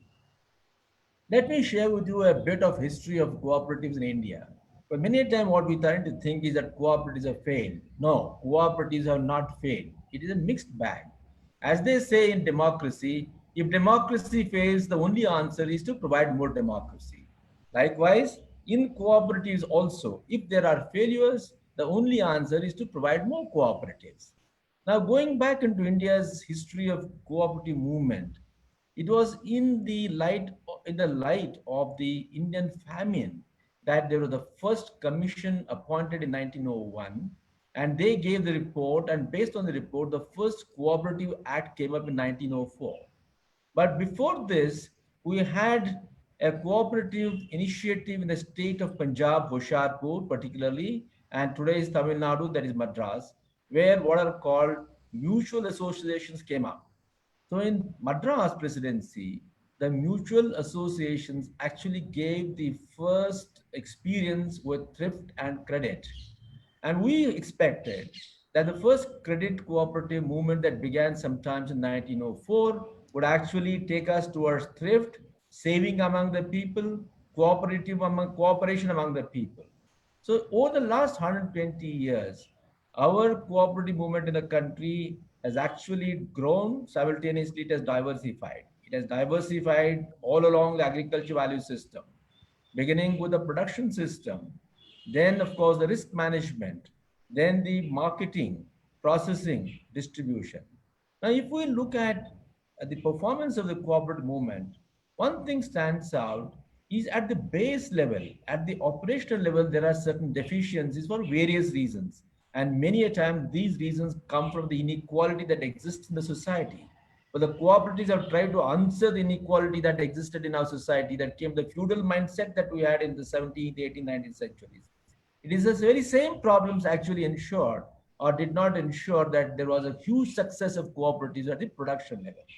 However, as we move up the value chain, let us say, for example, come to processing, marketing, distribution, there have been huge success stories in India, whether it is the dairy sector, whether it is the fertilizer sector, whether it is the textile sector, whether it is the sugar sector, oilseed sector.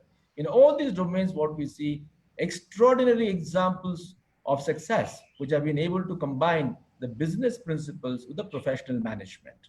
Now, on account of this, today in India, for example, within the handloom weaving sector, 60% of the market is controlled by cooperatives. In the dairy sector, 35% of the market is controlled by the dairy cooperatives, which is the highest in the world. In the case of fertilizers, 35% of the market and distribution is controlled by IFCO, another cooperative. When it comes to sugar, 58% of India's sugar production and distribution is controlled by cooperatives. Of the 716 sugar mills that we have in our country, as many as 326 are under the cooperative sector. And likewise, the oilseed and oil sector, 50% of the market and distribution is all controlled by the cooperatives. This is only to illustrate that cooperatives have shown a way. And at the higher level, what the lesson for all of us is that it was the cooperative element, spirit, combined with the professional management that actually helped us to achieve this success. Even at the micro level, let me share with you that there are lots of success stories. You may not call them cooperatives, but the sense of cooperative spirit is what is infusing this mobilization of people. And the biggest and most outstanding example in India is also in the neighboring Bangladesh is what is called self-help groups. Today we have millions of self-help groups, all controlled and managed by the women, and these people have been able to promote thrift, saving, and also promote enterprise at the primary level. When the chairman was talking about the Shobhit's commitment to promoting not just agriculture, but also to commit secondary agriculture activities like beekeeping, etc., I was extremely happy to hear. I would suggest and request you that you should promote a division of secondary agriculture, which looks at adding value to the primary produce and simultaneously promoting alternate enterprises like beekeeping, mushroom cultivation, and of course artisanry, etc. This is what Mahatma Gandhi, the father of our nation, wanted. Now, coming back to the cooperatives, I was talking to you about the success stories that we have had. Now, what we need, for example, is, let me take the example to illustrate better to all the participants here, that what does a cooperative require to succeed?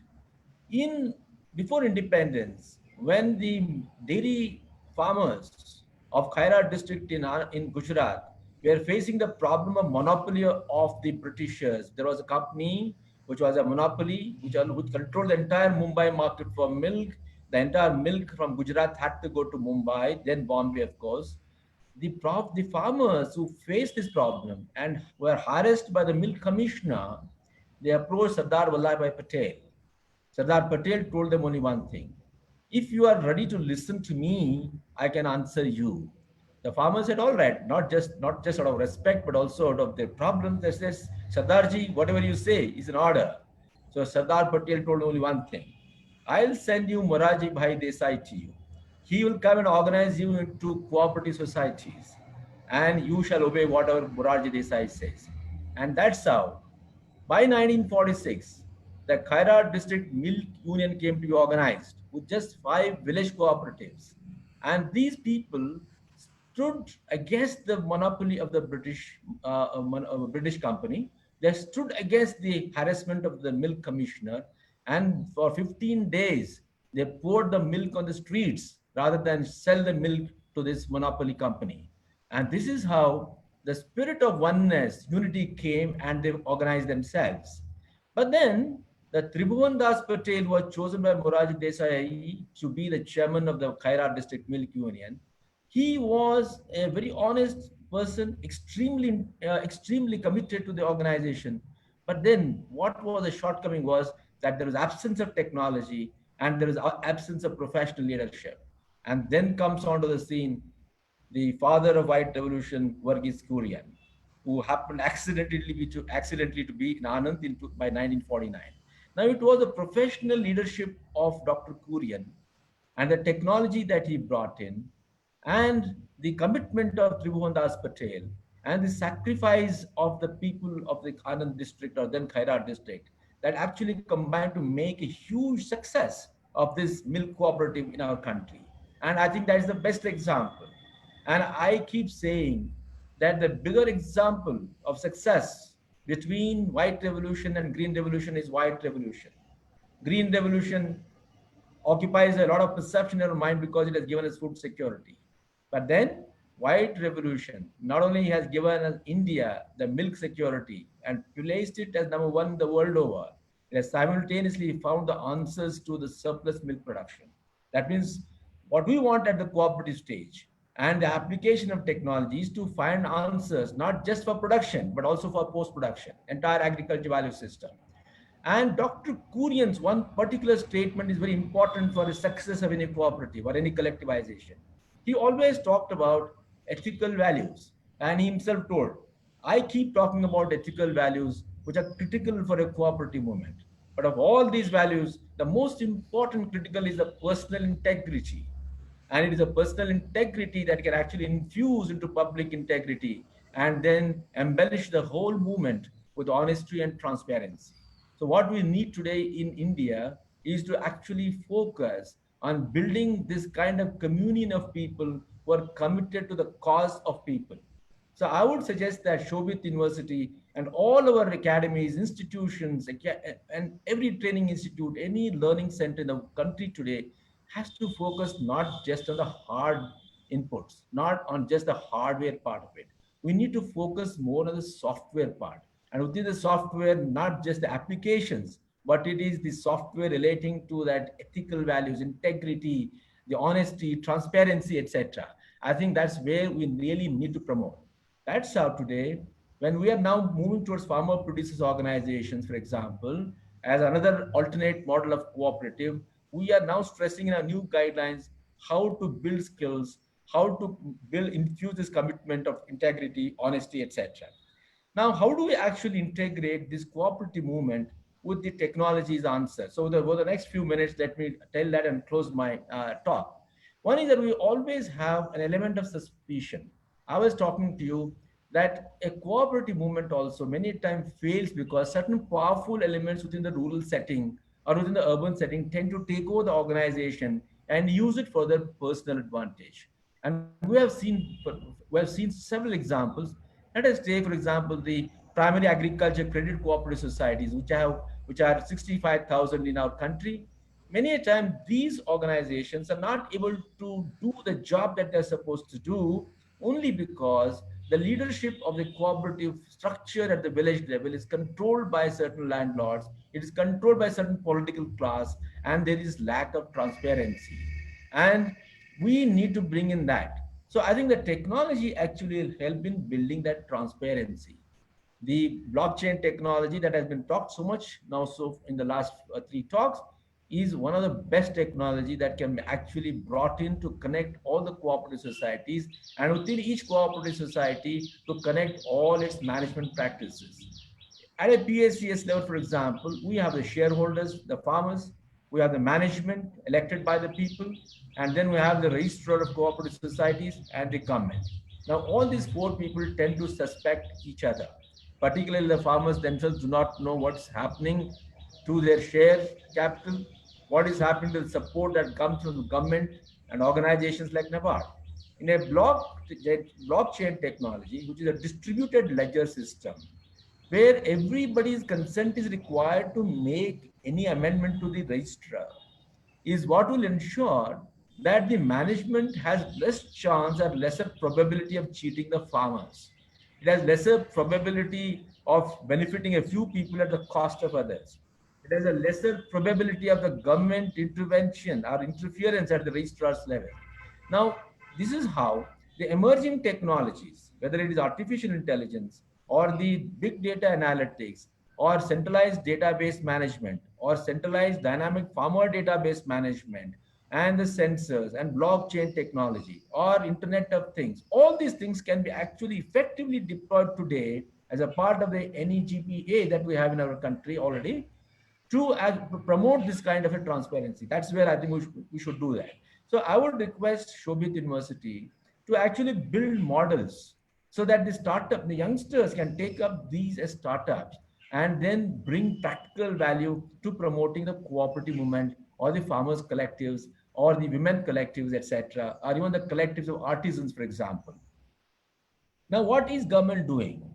Now, government is committed to collectivization of people. The reason is that given the agriculture structure of India, where 120 million land holdings share 141 million hectares of land, the land parcels have got divided, fragmented into small and marginal in nature. Now, at this small and marginal level, we need to bring in the scales of operation because a capitalist mode basis the technology deployment, basis the market freedom will always require scales of operation. The scales of operation at the input management level as well as the output management level, risk management level, etc. If that is to be done, the only way is to ensure that we bring the people together in a collective way. However, in India, as elsewhere, ownership of land is extremely sensitive. We do not want collectives of farmers where the ownership is compromised. The best example is that of China and then USSR, where they gave no ownership rights, brought the farmers together. Everybody's baby was nobody's baby, and nobody did anything. The less hard lesson that these people learned over 30, 40, 50 years was to divide the land and give ownership to the farmers. And when the farmer gets that incentive that I'm working for myself, is he going to do his best? Is he going to invest better? Is he going to buy better technology? Hence, in our country, we are extremely clear that land ownership or ownership of assets of any nature shall not be compromised. However, we shall bring in the scales of operations or the scales of economy by enabling them to work together at both input and output management stage. And that's where I think the technology, the emerging technology, was actually going to help us. So friends, let me say so much that under the Atmanirbhar Bharat, all these things are being looked at. First is create a policy environment where there is freedom of market, where the farmers, the traders, other stakeholders in the system are able to operate as per the market forces. Second, a market freedom alone is not enough. As there is in economics, it is not a sufficient condition. It only provides a necessary condition. What is sufficiency is, as Mr. Iyer brought out, the loss of food because of the absence of agri-logistics. So Atmanirbhar Bharat is now going to cater to building backward and forward linkages with around rupees 1,60,000 crore investment in crops, horticulture, animal husbandry, fisheries, aquaculture, and livestock. All the subsectors of agriculture are now going to be addressed in terms of filling that gap that existed in our country in agri-logistics. And third is also addressing the farmers' movement in terms of supporting the cooperatives.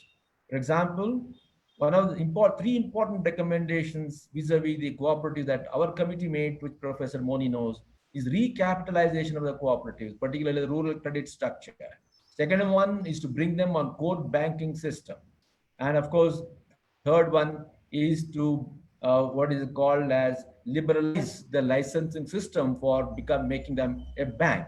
And these three recommendations actually came from major committee reports. It was Vaidyanathan committee report in 2003 that talked about recapitalizing the rural credit structure. It was the Mr. Rakesh Mohan committee which actually talked about liberalizing licensing of the cooperative banks in our country. And of course, our committee talked about bringing in core banking system for all the cooperatives in the country, just like for the scheduled banks. And all the three things, we have taken the first step. Recapitalization, for example, which had begun way back in 2013, had gone halfway ahead, and now government is looking at recapitalizing those cooperative structures which actually had not availed of the facility from NABARD. And as far as the licensing liberalization, that means liberalizing the CRR, the SLR ratio, etc., that now made available to all the cooperative banks. And there are only 3 district cooperative banks left today which need to get their license. And the Atmanirbhar Bharat actually talked of infusing the recapitalization of these cooperatives through the NABARD. And of course, under the agriculture infrastructure, cooperative societies have been made the first candidate eligible to avail of this benefit.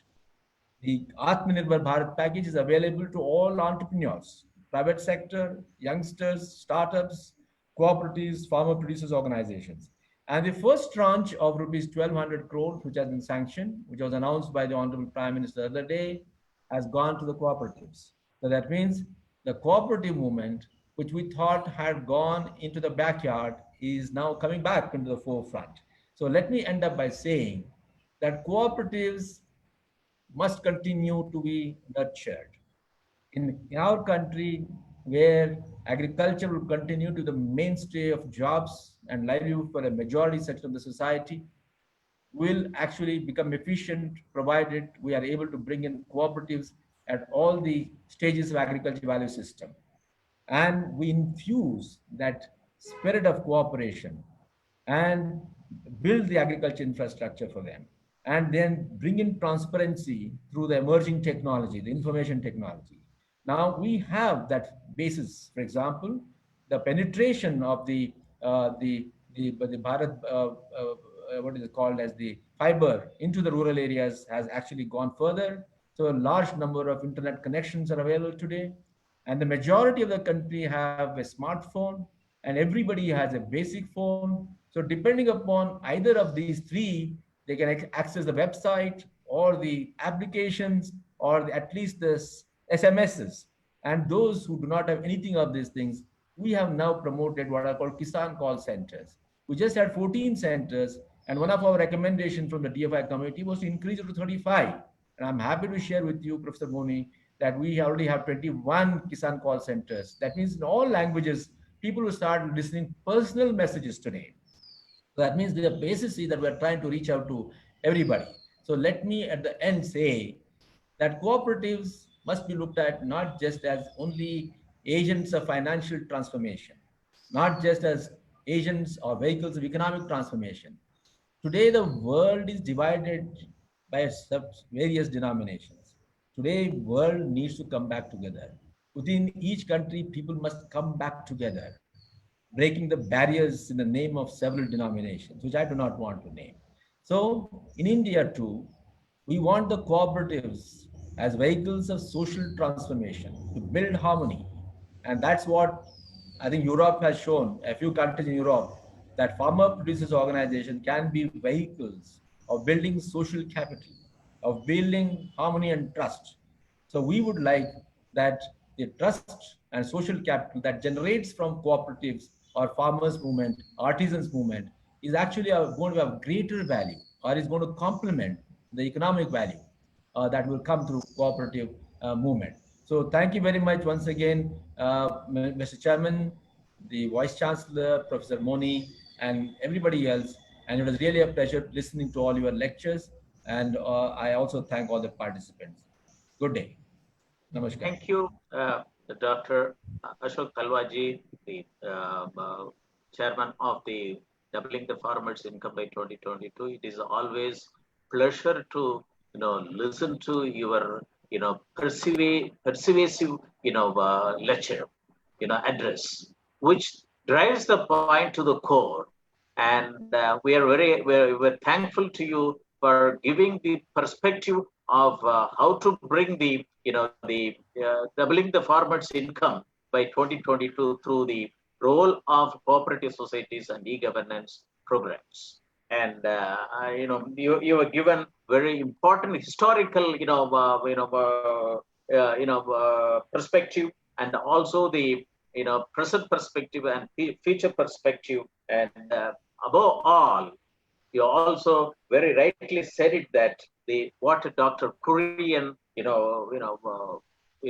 taught to us, that white revolution is that it is a transparent revolution for which Dr. Kurian stood, that that is ethical value and personal integrity, and it is the white revolution which is a real independence movement from Britishers.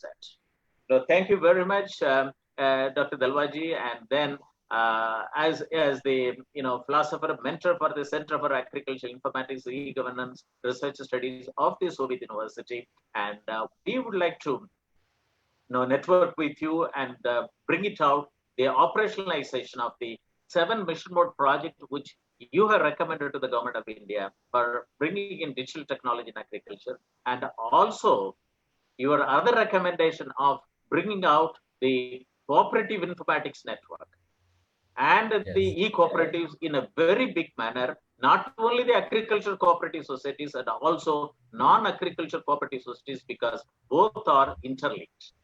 And you said very clearly that e-governance is to reach to the last man, and cooperatives also to reach to the last man, and inclusive. So inclusive governance means that integration of cooperative societies and e-governance program. Thank you very much for finding out this important time, and your during your important time schedule, and from the organizing committee and from the university, on behalf of the Chancellor, we thank you very much. Thank you.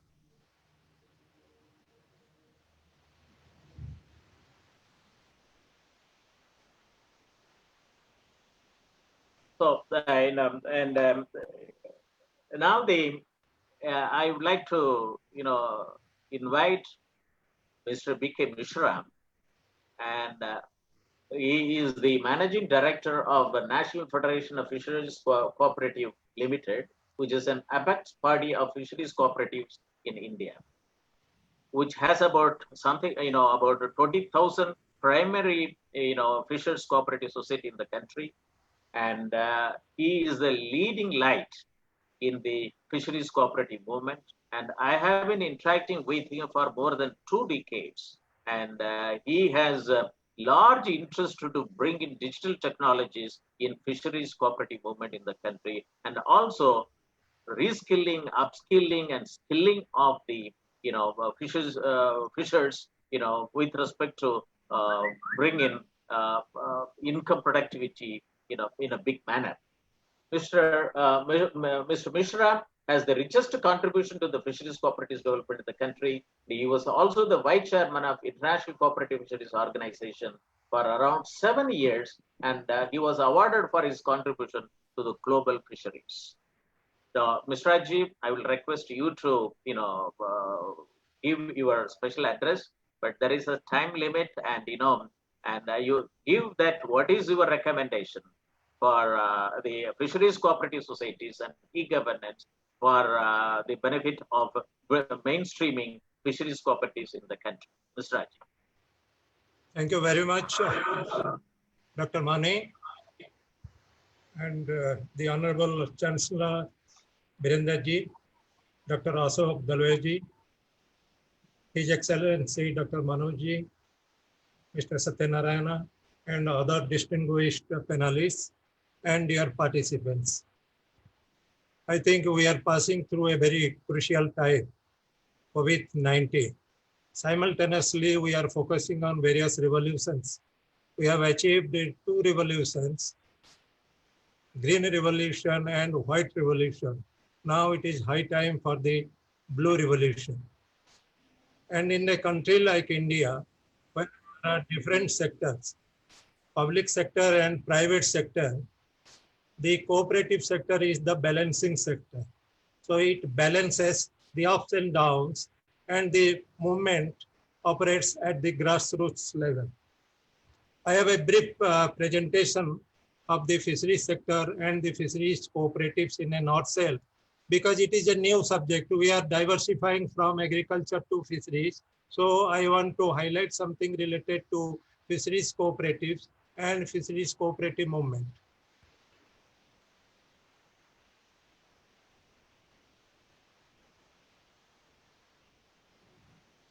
Doubling fish farmers' income by 2022. When we look at agriculture, the growth of agriculture is not very much, only 2%. In fisheries sector, it is the allied sector. We are having very good growth in fisheries sector for the last many years. If you look at the fishings, we are basically the marine sector and the inland sector. Whole of the world, you will find water everywhere. In agriculture, we culture the soil. That is why it is agriculture. In fisheries, we culture the water. Marine, we are having vast resources of coastline, continental shelf, and exclusive economic zone. In inland, we are having rivers, reservoirs, tanks, ponds, everything, everywhere, and almost 70% of the whole of the world, you will find water where you can do the cultural practices, whether it is capture fisheries or culture fisheries. If we take some of the highlights, say as per the data, now we are producing around 13.75 million tons, and we have a potential production target of 22 million tons by the year 2025. If we take the growth rate for the last 5 years, the growth rate is 7.53% on an average. I think the fisheries sector is growing comparatively better, far better than other sectors like agriculture and other sectors.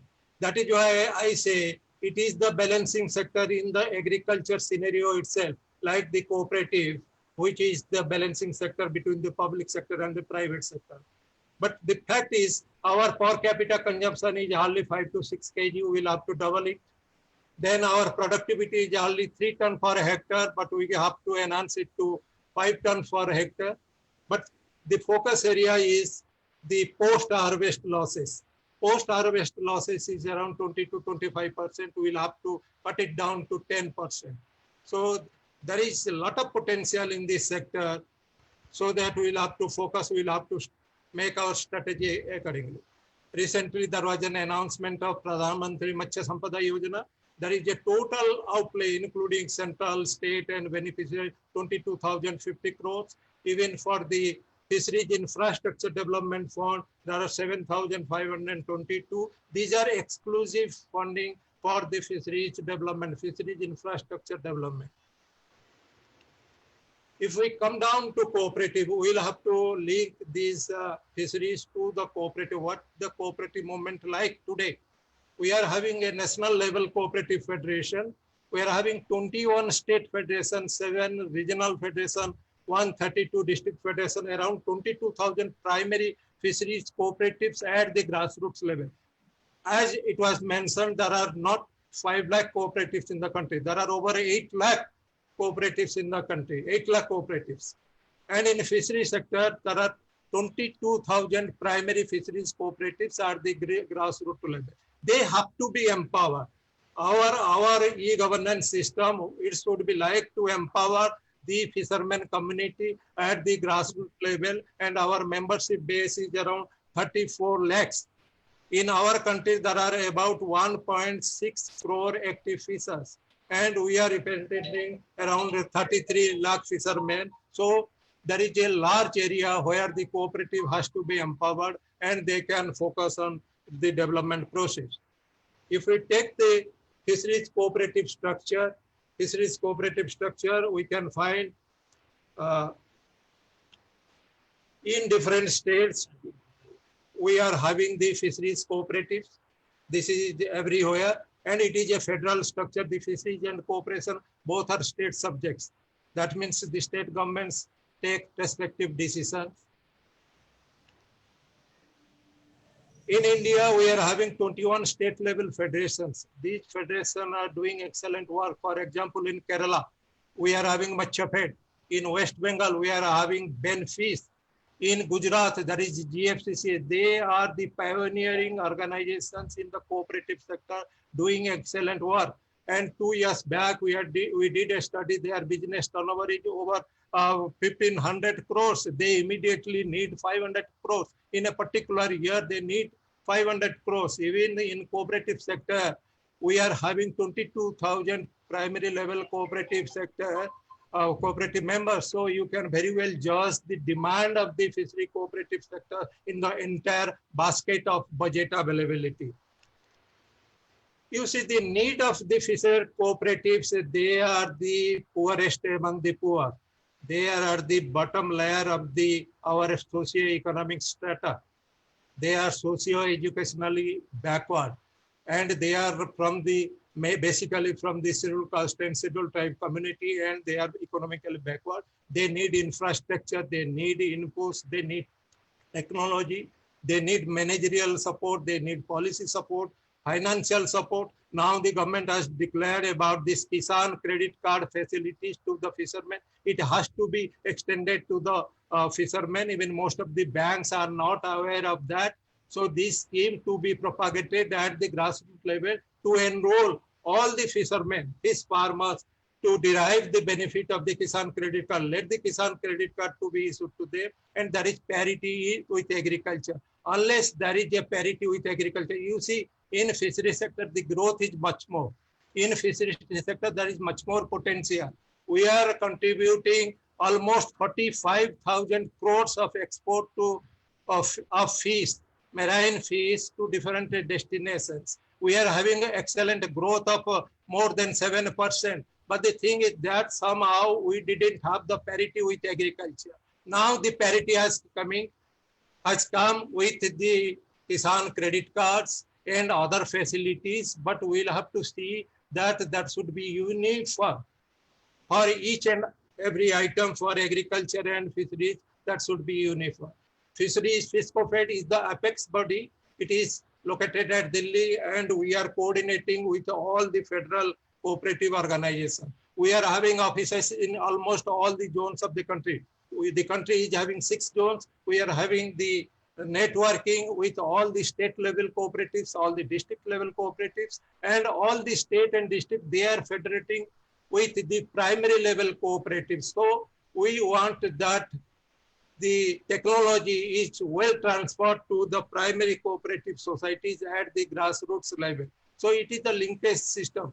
As Dr. Dalwai was telling, that forward linkages, backward linkages, you are having the structure in place at the grassroots level. The problem is they are not empowered. They are not aware of the government schemes and policies. Even the government policy schemes are not percolated down to the grassroots level. If it is percolated down to 22,000 primary fishery cooperatives with 33 lakh members, you can very well judge the empowerment and all that. So we are focusing on promotional, welfare and commercial activities. This is the particular welfare activities we are doing. Pradhan Mantri Suraksha Bima Yojana, where we are ensuring fishermen, 30 lakh fishermen. You see, fishermen profession itself is very risky. They have to be socially secure. Social security must be there for other cooperative members, even for farmers also. Even there is Pradhan Mantri Jivan Jyoti Bima Yojana also. Natural death is covered. So these schemes must be compulsory for the cooperative members, particularly the farmers, etc. These are some models because this is some retail outlet. These retail outlets should be propagated like the mother dairy pattern all over the country, because fish is not touchable for many people. But in India, 50% of the people love fish. They are non-vegetarian. So like mother dairy, if it is propagated all through India, you see a lot of income will be generated, a lot of employment could be generated. You see, it is a fish on wheel. It is a project, because many times we won't get the retail shop. This is a mobile shop. So through this mobile shop, we can sell ready to eat cooked fish to the people, to the consumers at their doorstep. So these models to be propagated throughout the country. A lot of demand either through the cooperative or through the private entrepreneurs. And maybe your students may take up a profession in entrepreneurship. They should enter into the fisheries because it is very lucrative. We are focusing on very excellent projects, like we want to have a national seed farm at Rajasthan, because in India there is a deficiency of fishes. Even if we are getting fishes, the quality is not good.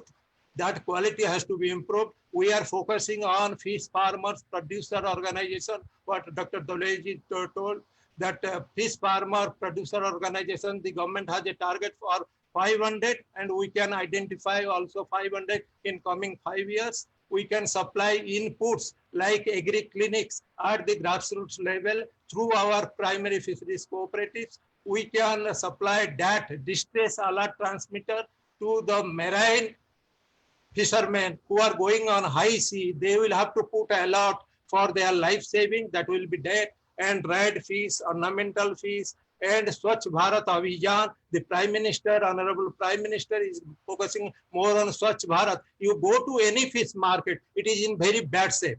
So we'll have to improve it, and we'll have to apply this HACCP, Hazard Analysis Critical Control Point, through proper standardization. The marketplaces should improve throughout the country. Nowhere it is in good shape. This is our fish seed farm in Rajasthan. We have a training center in Odisha. We want to propagate this training center all over the country, particularly all the 6 zones. The fishermen are not trained, hardly, not even 1%. Even if it's far less than 1%, they have been trained at the grassroots level. So there is a need for their training, and we have a vision for 2022, what the FiscoFed want to do to strengthen the fishery cooperative movement of the country. And we are having a vast network. The government has to empower the fishery cooperative movement. The fishery cooperative movement must empower the fishermen cooperative at the grassroots level. We are having a structure, we are having government funds, and we will have proper linkages. And your institute is doing excellent work, and how the e-governance pattern should be more effective. It could be through an institutional tie-up and networking. We can boost the fishery cooperative sector to achieve the success of Blue Revolution. United we stand, divided we fall. There is a cooperative principle, cooperation among cooperative. With all our cooperation, we can achieve the real success. Thank you for inviting me, and it was my pleasure to be with you. Thank you very much. Thank you, Mr. Ajib, and you have been always, cooperative. Whenever I request you to, join us for discussions, meetings and interactions while I was in service, and also, after retirement and my association with the university. And, he talked about the complete digitalization and networking of about 21,741 primary fishers cooperative societies in the country. And Dr. Dalwaji, he has given his, his requirements, put it, and through me, I am putting it to you that you have come out with a mission mode project for digitalization in agriculture, in doubling the farmers' income. And, this requirement also is a very important thing, that networking of fisheries cooperatives are more important. And during the COVID situation, I also would like to tell that in association with the Fish Cooperative, Dr. Mr. Mishra, we are also working on an inland fisheries value chain between Andhra Pradesh and Assam. Because apart from the marine fisheries, inland fisheries also can bring in large scale income to the farm, fishers community, and also a lot of export potentials. And with the cooperation of initiated by the Center for Agribusiness and Disaster Management Studies of the Soviet University, and the ECO, is an NGO primarily working in Northeastern region, and various stakeholders. Now, along with Fish Cooperative, we are working on an inland fisheries value chain to start as a pilot project between Assam and Andhra Pradesh. So his request also that to have a parity with agriculture is an important thing, and we are very happy to see the mother dairy model which they are proposing in Fisheries 1. And I request Mr. Mishra, in collaboration with our Center for Agribusiness, and Disaster Management Studies, and in the inland fisheries pilot project, we should promote this mother dairy model in fisheries sector in a very big manner. Thank you very much for proposing and strengthening and emphasizing the digital technology-based advisory systems and digitalization of fisheries sector in a big manner. Thank you, Mr. Mishraji, for your participation and giving the keynote address. And you wanted to sign an MOU with the Soviet University. I'll request you to, do it. Now the COVID situation, lockdown conditions, we are now come to the fourth stage. I think the signing of the MOU between Fish Cooperative and the Soviet University will take us in a big manner. Thank you very much. Thank you. And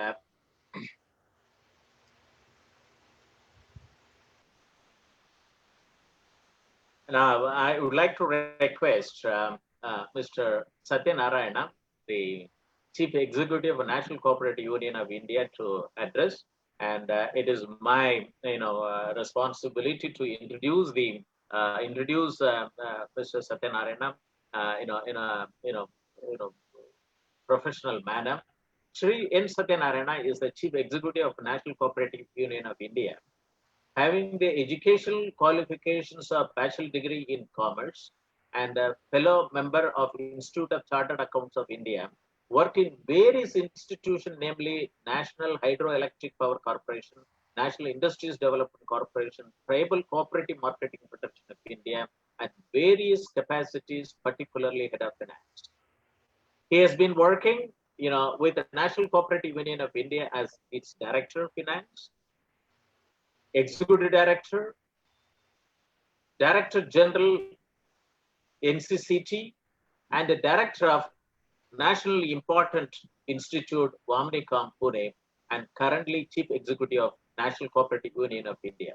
National Cooperative Union India is the apex organization of India Cooperative Movement, and working in the organization at very senior level for the last 22 years, he gained a lot of experience in administrative, financial, and other related matters, particularly conducting educational training programs to senior cooperators. One of the subjects in educating senior cooperatives is administration of a cooperative society, which includes conducting elections and to the board and general marketing. He is professional in finance,